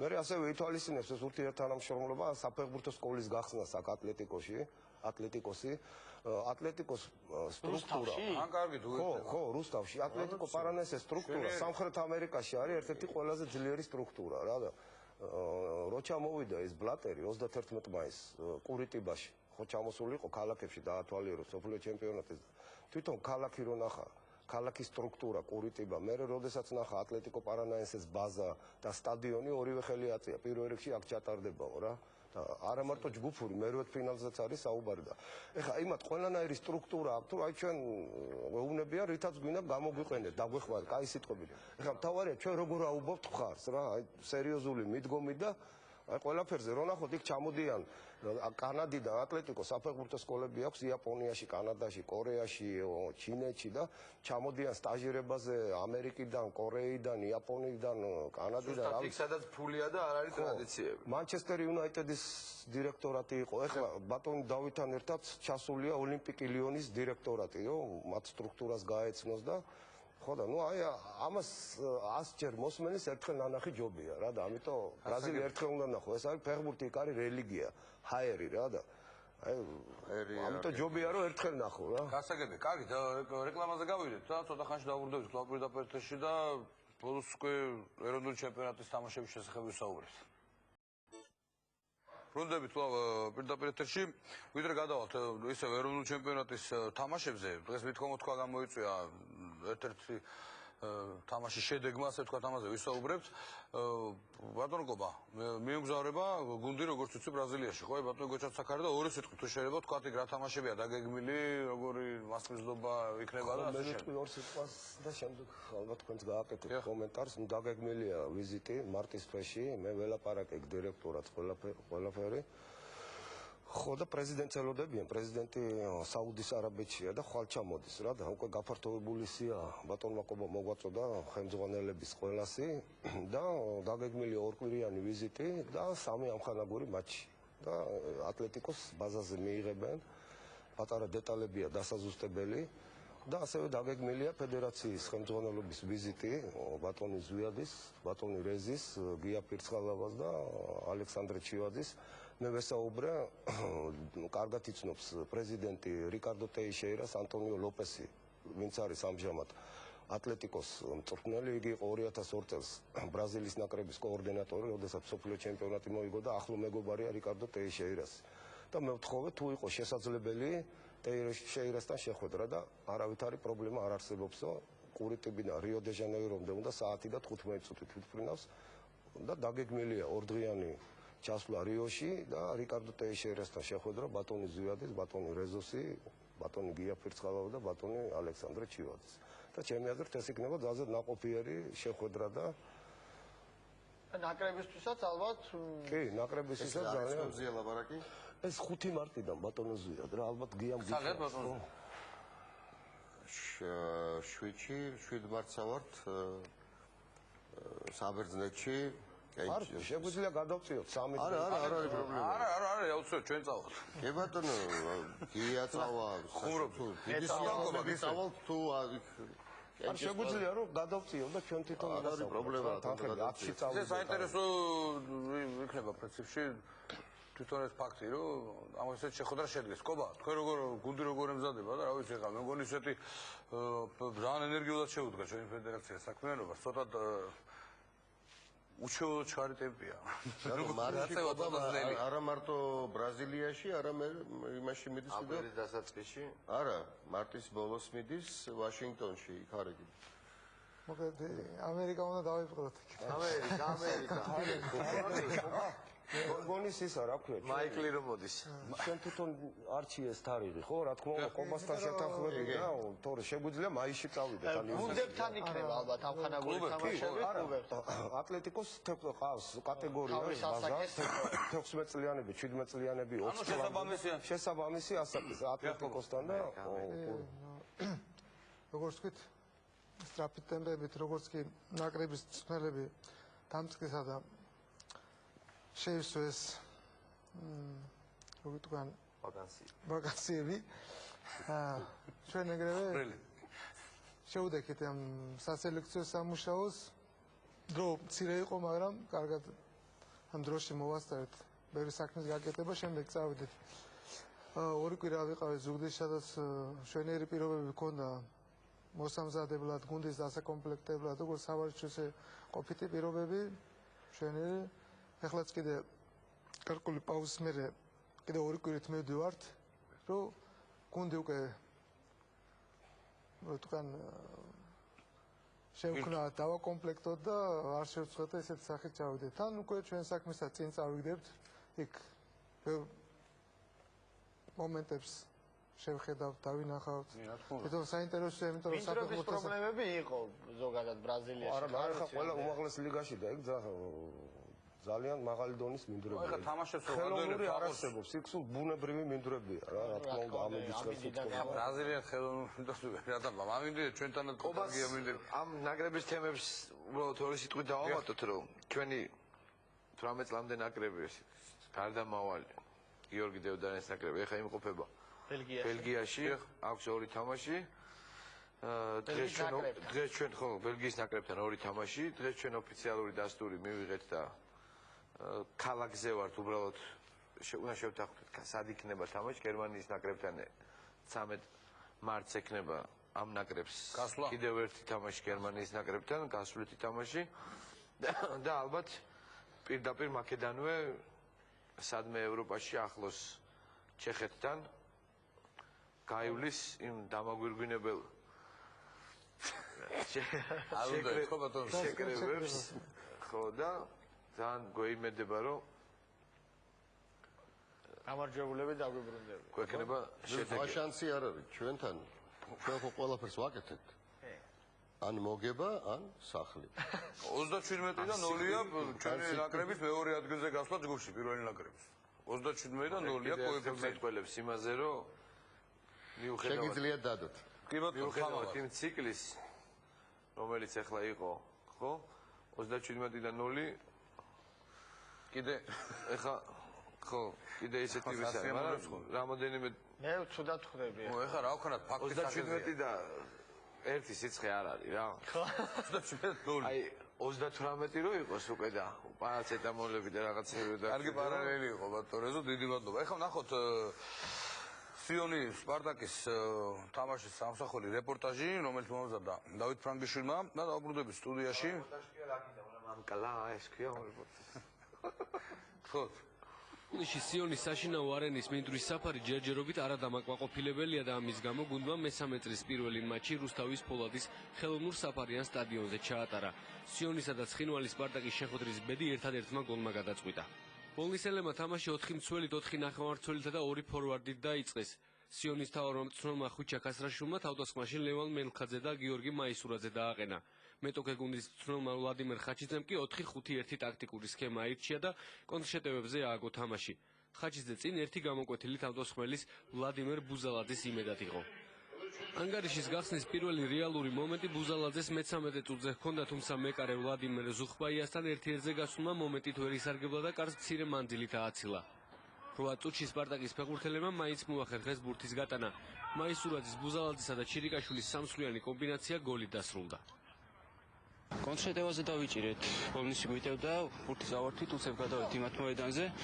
მაისურაძემ ბუზალაძეს მისცა, ბუზალაძემ შუაში შემოუშვა და ერთი შეხებით უკვე თითქმის ადვილი იყო გასატანი და ერთი შეხებით გადაგზავნა კარში. ნახევარდაცვაში დასანანი პასი ჩაიჭრა, შემდეგ დაცვა ჩავარდა და ეს 1-1-ზე გავიდა ფეხბურთელი და გაიტანა რა. ტაიმი 0-1 დამთავრდა გუნდის მწვრთნელებმა პირველი 45 წუთი შეაფასეს და ხარვეზებზე ისაუბრეს თამაშით არც ერთი სპეციალისტი არ იყო კმაყოფილი და ორივე მათგანი ტაქტიკურ ცვლილებებს გეგმავდა. გვაქვს ჩვენ დიდავა და გემოგლიძე. და მეკარეთ გვაქვს და ბობიაშვილი. არ იყო და აი მაგის იმაზე გავიდა გოლი. დავალება მივეცი რომ ცოტა ფრთხილად ეთამაშათ უკნიდან. ნუ კონჩატევაზე კარგად გამოვიყენეთ ერთი მომენტი გავიტანეთ რა. საერთო ჯამში უკმაყოფილო ვარ თამაშით. მეორე ნახევარში საინტერესო აღარაფერი მომხდარა თუ არ ჩავთვლით ერთ ეპიზოდს, როდესაც მე-60 წუთზე ჩირიკაშვილმა საკმაოდ შორი მანძილიდან უძლიერესად დაარტყა და ბურთი ხარიხას მოარტყა. შეხვედრაში აქტიური იყო ფრიდოლინ ბოიომოც, მაგრამ დარჩენილ დროში არც მას გაუმართლა. ძალიან ნენიეთ თამაში იყო, იმიტომ ახლები გვაქვს ბევრი და ახალგაზრდები. თუცნერი ამ კვირაში უნდა გაასწოროს შეცდომები. იმედი მაქვს, იმიტომ რომ გამოცდილები ვიჩები არიან და კარგად იქნება. დავარი არის რომ მიიღეს სამი ქულა დღეს. ხო თამაშობდით პირველ ტაიმში 2 ნაბადენით, მეორე ტაიმში თამაშობდით მე-3 ნაბადენით, მაგრამ მაინც არ გაგვიმართა. მეორე ტაიმში, ნუ პრინციპში უკვე მიყვავდა ანგარიში და ისევე გავაგზავნეთ კონჩეტევაზე თამაში. მომდევნო ტურში სიონი თბილისის დინამოსთან გაარკვევს ურთიერთობას, ხოლო სპარტაკი ზუგდიდის ბაიასთან ითამაშებს. აი ესე დამთავრდა 2 წლის პირველი თამაში, მოიგო სპარტაკმა რუსთავის სტადიონზე ბოლნის სიონის წინააღმდეგ და ნუ აი დღეს მედიაში გავრცელდა ინფორმაცია, რომ თქოს ამ მატჩის შედეგი იყო წინასწარ გარიგებული, ასე ვთქვათ, განსაზღვრული და ჩვენ ამ კონკრეტულ ფაქტზე ვთხოვეთ კომენტარი პროფესიული ლიგის და წარმომადგენლებს და ასევე ორივე გუნდის წარმომადგენლებს მოვისმინოთ მათი აზრი. ვის თამაში იყო? ნახავს იქ რატომღაც ახლა თავის მართლებასავით გამოგდის, თავს იმართლებენ ისა რა ქვია, ვის რაღაცაშია დამნაშავე და თუ ვინმეს რაიმეში ჭირდება, მივიდნენ და დაამტკიცონ. იყო ვალი, თითქოს რომელიც უნდა დაგებრუნებინათ. ხისი ვალი იყო, რამდენი ვალი, სად ის რას ლაპარაკობ? ჩვენ სპარტაკთან წინა წელს ერთი ფრევი თამაშით, ერთი წავაგეთ და ერთი მოვიგეთ თუ არ ვწდები, თუ სწორად მახსოვს და წელს პირველივე თამაში წავაგეთ 4-1, მაშინაც ეგეთი იყო? შეიცვალა გუნდი. ჯერ ერთი რომ დაახლოებით 80% ახალი ფეხბურთელები მოვიყვანეთ. მეორე ხა ჩვენ ისეთი კონტინგენტი არ აქვს რომ 2 და 3 კაცი კი არა, ერთი რო დაგვაკლდეს გუნდი ირევა. ამ თამაშიც ვითამაშეთ თბილისის ლოკომოტივთან წავაგეთ 3 4 დღის წინ. ერთი კვირის წინ ვითამაშეთ რუსთავში წავაგეთ 3. ეხლა მე ისე თქვა მინდა ამითი რომ 15 წელია მსხნელი ვარ და ჩემ კარიერაში ეგეთი რამე რა ვთქვა, რა გითხრათ, აი მითხარით, რა პასუხი უნდა გაქცეთ. 1 აპრილი რო იყოს, მეგონებოდა რომ ხუმრობთ. მაგრამ აი რა კომენტარი უნდა გავაკეთო, მე არ ვიცი ახლა ჩვენ 1 ადგილი აი და ლოგიკურად უბრალოდ რატო უნდა ყოფილიყო ჩაწყობილი. მით უმეტეს რომ თელი რამდენადაც მე ვიცი, თელი ფედერაცია იქ იყო და საიდან რა და ნუ უბრალოდ არ ვიცი რა გითხრათ. ჯერჯერობით არანაირი ინფორმაცია არ მაქვს და ვერანაირ ფაქტორზე დაყრდნობით ვერ გეტყვით რომ ეს თამაში ჩაწყობილი იყო, თუმცა იმასაც გეტყვით რომ ეს ვიდეოფილი უკვე პროფლიგაში არის. სადისციპლინო კომიტეტი ამ ფილმს ნახავს, სადისციპლინო კომიტეტი ნახავს ამ ფილმს. თუ საჭირო გახდება აღმასრულებელსაც მოიწვევენ და 2-3 დღეში ალბათ უფრო კონკრეტულად გახდება ცნობილი თუ რა სასჯელზე იქნება ლაპარაკი, თუ მართლაც დადასტურდა რომ ეს თამაში მოლაპარაკებული იყო და ჩაწყობილი. აი პრესამსახურის ეს კომენტარი საკმაოდ დამფიქრებელია, ხო? ანუ ყურადღების მიქცევას აპირებს პროფესიული გადაფეხბურთის ფედერაცია, ესეთ ფაქტებს წლებია გვესმის, წლებია და თუ იყოფილა რაღაცა ეჭვები და ეს დასაბუთებული და მე მქონდა ლაპარაკი და შეხვედრა მქონდა გია ფერცხელავასთან, ვილაპარაკეთ ჩვენ ამ საკითხზე. მე ახლა კომენტარს ვერ გავუკეთებ და არც მინდა ახლა რომ მიმჯელოთ ამ იმაზე. არა, რეაგირება იქნება თუ არა, ბატონო ზიად? არა, 2-3 დღეში ამას განვიხილავთ. კი ბატონო, ეს მაინტერესებს. და გაირკვევა ყველაფერი. დიახ და მე გაძლევთ სიტყვას თუ ეს ჩვენ ამას არ უნდა დამტკიცება როგორც წარმოთქვა რომ ისე დაგვიმტკიცეთო და ეს დამტკიცება სასამართლო არ არის. სასამართლო არ არის ეს და ჩვენ მივხედავთ ამ სიტუაციას, გავარკვევთ, შევხვდებით წარმომადგენლებს. ამაზე უკვე გია ფერცხელავა უკვე მუშაობს და 2-3 დღე უნდა ამისთვის რომ გავარკვევთ და თუ არა როგორ ნახე ხო როგორ იცოდა ქართული არა ეს თემა ცოტა არა ეს თემა როგორია იცით ამის აქტუ დაიზრა და რაღაცა მოხდა რეაგირება მე ამ თამაშზე კონკრეტულად არ გულისხმობ შეიძლება არც არაფერი საფუძველი არა გამ ყველაფერს მე ვერაფერს ვერ გადაწით მაგრამ რეაგირება რო საჭიროა და საერთოდ ამის ამ ყველაფერზე მსჯელობა რო საჭიროა და საჯაროთაც ალბათ ამაში დამეთანხმებით რა ვიცი და ერთხელაც სამუდამოდ ეს ამ პრობლემას ცოტა ბოლო უნდა მოიღოს ალბათ შეიძლება მოხარული ვარ რომ ახლა ჩატარდა 3 თამაში და 3-ვე თამაშის მწვრთნელების მოაზრება თამაშების მოვისმენეთ და არავის არ უთქვია არაფერი საჯებზე ძალიან კარგია თუ არ უთქვით ესე იგი კარგად იმსაჯეს იმედია რომ ამ თამაშზე თვითონ საჯები სიტყვიან ალბათ თავის ია კომენტარი არის უკვე ყველაფერი პროფლიგაში უკვე დევს და ამას მიხედავს პროფლიგის პრეზიდენტი ახლა ეს დღეებში დავალოდებით გადაწყვეტილებას კიდევ ერთ თამაში ჩვენ ზესტაფონის პრესამსახურმა რომელიც ძალიან კარგად მუშაობს მე დიდი მადლობა მინდა მოახსენო მათ მოგვაწოდა გოლები მატჩისა რომელიც 20 საათზე დამთავრდა ზესტაფონში ზესტაფონის ლოკომოტივი როგორც ხედავთ კვლავ ვერ მოიგო ჩემპიონატის ერთ-ერთმა უდავო ფავორიტმა გუნდმა რომელმაც გაიარა შეკრება ლოკომოტივის წინააღმდეგ გუნდის წინააღმდეგ რომელიც აუტსაიდერია ქალაქში მსვლელობით დაიწყო 3000 გულშემატკივარი დღის განმავლობაში დადიოდა ქალაქში მე-12 წუთზე ხიდაშელმა გაიტანა გოლი და 33 წუთზე ზვიად მეტრეველმა მოახერხა საპასუხო ბურთის გატანა და მიუხედავად ბევრი საგოლე მომენტისა ლოკომოტივმა გაუძლო ზესტაფონთა შეტევებს და ლიდერმა დაკარგა კიდევ ერთი ძალიან მნიშვნელოვანი ქულა რომელიც ავიცი ყველა ქულა ძალიან მნიშვნელოვანია როცა საუბარი ეხება ქვეყნის ჩემპიონობისთვის ბრძოლას. ნახეთ ეს გატანილი გოლი. განათებაზე ითამაშა. განათებაზე, დიახ, საღამოს 6 საათზე ეს პირველი პრეცედენტი იყო, უკვე მისასალმებელია და მე მინდა ასევე ჯაბა დოლს მიულოცო დაბადების დღე, დღეს ქონდა მას დაბადების დღე, მართალი მომენტები ვერ გამოიყენა, მაგრამ არა უშავს, ერთ-ერთი არ წაუგიათ ყოველ შემთხვევაში. დაკარგა ზესტაფონმა და მნიშვნელოვანი ქულა აიღო. და ჩვენ ახლა ვეცდებით რომ ჩავთოთ ტელეფონის გია გეგუჩაძე, ზესტაფონის თავარი მცდელი არის ხაზზე. გია საღამომშვიდობისა. გამარჯობა მოგესალმებით. დიდი მადლობა რომ იპოვეთ დრო ჩვენთვის, ვინაიდან ეხა დაბრუნდით იცი ზესტაფონიდან. რა ხდება ლოკომოტივთან რა ემართება გუნდს? ემართება კონკრეტულად ლოკომოტივთან, არ ვიცი მე კონკრეტულად ლევანზე შეხვედრას ირგვლივ მინდა ვისაუბრო. ალბათ გაუგერმავი ქულები დავკარგეთ. ნამდვილად ჩვენ გეზოში არ შეეძლო. დღევანდელ თამაშში ეს უბრალოდ გამოვიყურებოდი ძალიან და რა ვიცი, ალბათ სათავე დასწრების გამოტანა შევეცდებით. ბატონგია, ხო არ გადაიღალა გუნდი უბრალოდ აი მგზავრობით, იმიტომ რომ იქ ძალიან კარგი თამაშები ითამაშა, ჩვენ აჩვენებთ კიდევაც ფრაგმენტები ისევ და ისევ თქვენი პრესამსახურის წყალობით, გატანილი გოლები. რაღაცა ესეთი გადაღლობის პრობლემა თუ ხო არ არის, თორე სხვა ახსნა ცოტა რთულია რო იქ. თუ კი სეზონის დასაწყისში გაღლილია გუნდი, მაშინ ალბათ ძალიან არასწორად ავაწყოთ მოსამზადებელი პერიოდი. მგზავრობას გულისხმობ, მგზავრობას, ბატონო. მგზავრობის შემდეგ უკვე საკმაოდ ხანი გავიდა, ამიტომ მე ეს არ მიმაჩნია ალბათ პირიქად მიზეზად. ალბათ უფრო რასაც ყოველთვის უჩივით ჩვენ ეს არის განწყობა, мотиваცია ფეხბურთელების თამაშზე, არა მხოლოდ ფეხბურთელების, ალბათ ჩვენს გარკვეულწილად მოუგუნდით, იმიტომ რომ სპარინგები ძალიან სერიოზული ქონდა შეკრებაზე, ვიტამაშით ძალიან კაი თამაშებით და ალბათ თავისუფლება მივეცით მოდუნების ზედმეტად.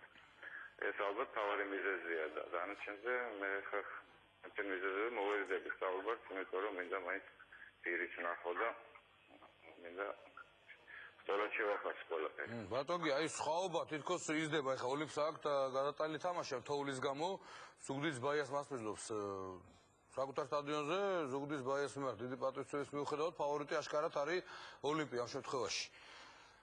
თუ სამიქულო აიღო გუნდმა უკვე სხვაობა ძალიან იზრდება, რა ვიცი, როგორ ფიქრობთ? უნდა იყოს ამ ხელა სხვაობა ამ ეტაპისთვის თუ რაღაცა მაინც კორექტივები არის შესატანი ალბათ, რა ვიცი, როგორ ვიცი. ალბათ პირველ რიგში მეტი პასუხისმგებლობა გვმართებს ჩვენ, იმიტომ რომ ესეთი ქულების განიარგო მე ვიტყოდი მიუხედავად ჩემი დიდი პატივისცემისა ლოკომოტივის და რაც მინდა დაუკარგო მონდომება ამ გუნდს დღევანდელ შეხვედრაში ჩვენ წინამდე. მე ვთვლი რომ ჩვენ როგორც კიდევაც რომ დაუკარგეთ ამის უფლება და ფუფუნება ჩვენ არ გაგვაჩნია. და ნახოთ მომავალში რა იქნება, თუ სწორ დასწრებს გავაკეთებთ და სწორი ზეთილით ალბათ მოვახერხებთ ჩვენს პირობას. სვაუდეს. და გია დიდი მადლობა. ზესტაფონის თავმჯდომარე გეგუჩოც საუბრობდა, წარმატებებს გისურვებთ. ზესტაფონო, ლოკომოტივი მოიპოვა. მორიგი, 10 ქულა აქვს უკვე გუნდს და ცოტა ამოიწია და იბრძოლებს ალბათ დარჩენისთვის. შეკრებაზე რომ მიდის გუნდი, იმ გარდა იმ დადებითი რაღაცეების, რაც ყოველთვის შეკრებას ახასიათებს, ხო? შეკრებაზე მყოფი გუნდი დატვირთვების ფონზე და ხშირი ამხანაგური თამაშების ფონზე გადის ამ შეკრებას, რომლის შედეგებიც სამწუხაროდ ხშირად ხდება ხოლმე, რომ პირველივე ტურში ის საფუძვლები, რაც იქ იყრება, რომელიც უნდა იმ 6 თვის მანძილზე გაყვეს გუნდს, რომ ბოლომდე მიყვეს ის ძალა და ის ენერგია რა, რაც საერთოდ რაც ხდება ხოლმე რა შეკრებებზე, რაც ადრე თქვენ არ გახსოვთ, ან კი არა, უბრალოდ გახსოვთ ალბათ, რომ როდესაც საბჭოთა კავშირის ჩემპიონატი იყო, სისტემა ჩემპიონატის საშემოდგომოს ისე იყო, რომ შეკრებები ხანდახან გამოდიოდა 40 დღიანი და 6-7 კვირიანი შეკრებები, იქ უნდა გენახათ თქვენ შუაში რომ შემოგეულოთ ლესელიძის ბაზაზე, აი რა დაღლა ფეხბურთელებს, აი გეგონება რომ ბურთზე ფეხი არ გქონდათ დარწმუნებული ხანდახან ისე თამაშობდნენ ხოლმე ან დაღლილობის ფონზე რა ხა მე სხვა ბატონმა გია რომ იქ თამაშები ისეთ თამაშები მოუგებს მე კი არ მე მინდოდა ეს შეკითხვა გამოვიყვანო მაგრამ დამასტრო რეზი გია მინდა რომ გამოვიყვანო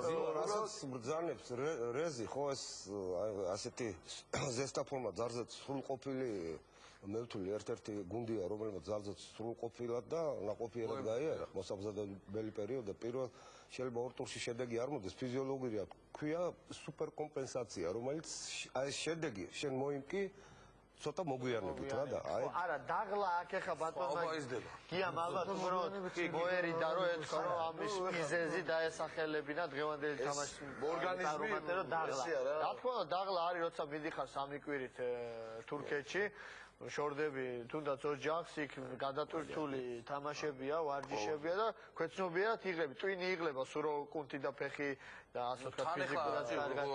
ხელა ფეხბურთს თამაშობენ, ბოლოზე ყოფი გუნდი ამოდის და გიას ძალიან კარგად ვიცნობ, დიდი ხანია ჩვენ ერთად, ნუ არ ვიცი, მოსკოვშიც რო სწავლობდი, სპორტაუმაკლეს სკოლაში ჩამოდიოდა ხოლმე, ძალზედ განსწავლული ბიჭია და მე მიმაჩნია ძალზედ სერიოზულ მწვრთნელა და მას დაყენებული აქვს სწორი მიმართულებით როგორც საწვრთნელი პროცესი მე ამის მე ვიცნობ ძალიან კარგად გიას და რა ბაგაჟის ცოდნა აქვს წელი სეზონი ჩვენ არაერთხელ საუბრობთ. ყოველგვარი გადამეტების გარეშე მინდა ვთქვა, ეს არის არა მარტო ჩემი შეხედულება, ალბათ ყველა. ყველანი გეთანხმებით აბსოლუტურად. კიდევ ერთი სიუჟეტი 18 საათზე დღეს დინამო თბილისმა გაგრას უმასპინძლა ეროვნულ სტადიონზე განათებულ ტრიბუნების წინაშე, ასე ვთქვათ და ნახოთ დინამომ გაიმარჯვა, თუმცა ადვილად არა. მე და პირველი ტაიმი დინამომ გაგრას ვერ მოუგო. ნახოთ რეპორტაჟში. ეროვნულ სტადიონს დინამო ერთწლიანი პაუზის შემდეგ დაუბრუნდა და გაგრასთან 4-1 გაიმარჯვა. კახა კაჭარავამ 4-4-2 სათამაშო სქემა ერჩია. თავდასხმის ხაზზე საკმაოდ აქტიურად მოქმედებდა ტრამვის შემდეგ გუნდში დაბრუნებული მათე ვაწაძე. დინამო ამ სქემის ერთგული იყო პირველ წრეშიც. გაგრამ დაცვაზე ორიენტირებული 4-4-2 სათამაშო სქემით ითამაშა. ერთ-ერთ ყველაზე გამორჩეული მოთამაშე თორნიკე ოქრიაშვილი ნახევარდაცვას უფრო ხშირად ეხმარებოდა, რითაც გიორგი გაბედავა შეტევაში მარტო რჩებოდა. დინამოელებმა ანგარიში მერვე წუთზე ფაქტობრივად პირველივე სახიფათო შეტევის შემდეგ გახსნეს. გიორგი კახელიშვილმა ფრთაზე რამდენიმე მეურვე ჩამოიტოვა და ვაწაძე ზუსტი პასი გაუკეთა. გაშვებული გოლის შემდეგ გაგრას ფეხბურთელები გააქტიურდნენ. ოქრიაშვილმა რამდენიმე მახვილგონივრული გადაცემა შეასრულა. 44 წუთზე კი ოქრიაშვილი გაბედავას კომბინაციის დროს დინამოს ცენტრალური მცველები შეცდნენ და გაბედავამ ანგარიში გაათანაბრა. დავიბენეთ და ავყევით დინამოს თამაშს და მაგის ბრალია რომ წავაქით. ერთმანეთს ვეღარ შევეწყ მეორე ტაიმში და მაგის ბრალი. მეორე ტაიმი დინამომ აქტიურად დაიწყო. განსაკუთრებით კი ვაწაძე გამოირჩეოდა. დინამოელებმა 50 და 56 წუთზე ორჯერ აიღეს მეტოქის კარი. შესაბამისად მათე ვაწაძემ და შოთა კაშიამ. მართლა ძალიან დიდი ხანია არ მითამაშია ტრამვის გამო, რაც ძალიან მწყინდა და მერჩის ყალობით სტადიონს დავუბრუნდი და ძალიან გახარებული ვარ იმით, რომ ჩემი ესე ვთქვათ დაბრუნება 2 გოლით აღნიშნე და თან დინამომ კარგი სტარტი ავიღეთ და ჩემი აზრით ესეც გავაგრძელებთ. ვიბრძოლებ ჩემპიონებისთვის აუცილებლად. მეორე ტაიმში გაგრამ მეტოქის წინააღმდეგობა ვეღარ გაუწია. გუნდი, რომელიც ძირითადად ახალგაზრდა და გამოუცდელი ფეხბურთელებითა დაკომპლექტებული წაგება შეეგუა. ჯერ ბოლომდე ჩამოყალიბებულები არა ვართ. დაუშვეს ახალგაზრდა ფეხბურთელები ყოფ დაცვაში. საბედის წერა, ასე ვთქვათ, შეცდომა, რამაც იქონია ამ თამაშზე. დიდი გავლენა. საბოლოო წერტილი კი თენგის ჩიკვილაძემ დასვა. მან დინამოში სადებიუტო შეხვედრა გოლით აღნიშნა. მე მგონი ნაცვლად გამოჩნდა, რომ შევთამაშდით გუნდი ანტალიაში ძალიან კაი თამაშები ჩავატარეთ და მოხარული ვარ, რომ პირველივე ოფიციალურ თამაშზე გოლი გავიტანე. შეხვედრა დინამოელებმა ერთ-ერთი ყველაზე გამორჩეული მოთამაშის გიორგი მერებაშვილის გარეშე ჩაატარეს. ის განაცხადშიც არ იმყოფებოდა. მატჩის შემდეგ გამართულ პრესკონფერენციაზე მერებაშვილის უთამაშებლობის მიზეზად ტრამვა დასახელდა. გიორგი გუშინ ახლა ტრამვა მიიღო ვარჯიშზე, მას на операцию ехал, может, хонда на травму მიიღო და ამჟამად შეყოლო ტრამვა. აი ეს დამთავრდა ეს შეხვედრა 4-1 გაიმარჯვა დინამო თბილისმა. ნუ თვალშტაცემია ეს ვთქვათ მერებაშვილი არ იყო. ნუ არ ეხა ნაკრების კანდიდატია, ვერ ითამაშა და ასეთი მოარული ხმები რაღაც კონტრაქტის პირობებზე ვერ თანხმდებიან კლუბთან. ჩვენ ამის კომენტარი ვერ მოვიპოვეთ. ფეხბურთელი თავს იკავებს, მან არც დაადასტურა, არც უარყო თქვათ ეს ამბავი, თავს იკავებს უბრალოდ და ეს უკვე შიდა საკლუბო საქმეებია და ისინი თვითონ მოაგვარებენ ამ ყველაფერს. თუმცა სათამაშო პრაქტიკა რომ უნდა კონდეს ახლა მერებაში არ ვიცი კეცბაი აპირებს არ აპირებს ნაკრებში მის გამოძახებას, ეს სხვა თემაა, მაგრამ კარგი იქნება რომ კონდეს თქვათ სათამაშო პრაქტიკა რაღაც ამას თვითონ კლუბი მოაგვარებს ალბათ. ჩვენ უნდა დავასრულოთ ჩვენ დღევანდელი გადაცემა, მე მინდა დიახ ბატონ გოჩა. ხო, მინდა ვისარგებლო შემთხვევით კიდევ ერთხელ დიდი მადლობა გადაგიხადოთ. პირველად ვარ თქვენთან სტუდიაში, დღეს დაბადების დღეზე ვიყავი დაპატეჟებული და მინდა მიულოცოთ ჩემს ძალიან ახლობელ ხალხს, თეას და ნიას დაბადების დღე და ჩვენც ვერთებით თქვენ მოლოცვას. ოპა. დიდი მადლობა მოწვევისთვის. კი ბატონო, ჩვენი სტუმრები, ჯერ სატრონო ცხრილი უნდა ნახოთ თუ რა მდგომარეობა სატრონო ცხრილში, რუსთავის ოლიმპიი პირველ ადგილზე 45 ქულით 18 თამაში აქვს, ნუ ეს ანგარიშია, სრულფასოვანი ტური არ გამოვიდა. სესტაფონს 39 ქულა აქვს, თამაშით მეტი აქვს ვიდრე რუსთავის ოლიმპს, დინამო 35 ქულა, ვიჯორჯია 33, შემდეგ სპარტაკის, სამტრედია, სიონი, გაგრა, ბაია, ლოკომოტივი მოდიან. ლოკომოტივი წამოეწია ზუგდიდის ბაიას 2 ქულა, სხვაობა 14 ქულა აქვს გაგრას და 17 ბოლნისის სიონს. მომდევნო ტურის ანონს ხედავთ 12-13 თებერვალს სპარტაკი, ბაია, გაგრა, ვიჯორჯია, სამტრედია, ზესტაფონი, სიონი, დინამო და ლოკომოტივი ოლიმპი. ჩვენ დღევანდელი გადაცემა ამით დასრულდა. მე და არჩილ აროდაძე ჩვენ სტუმრებთან ერთად გემშვიდობით. კიდევ ერთხელ დიდი მადლობა სტუდიაში მობრძანებისათვის. საფეხბურთო ღამე ამით დასრულებულია. მომავალ შაბათამდე.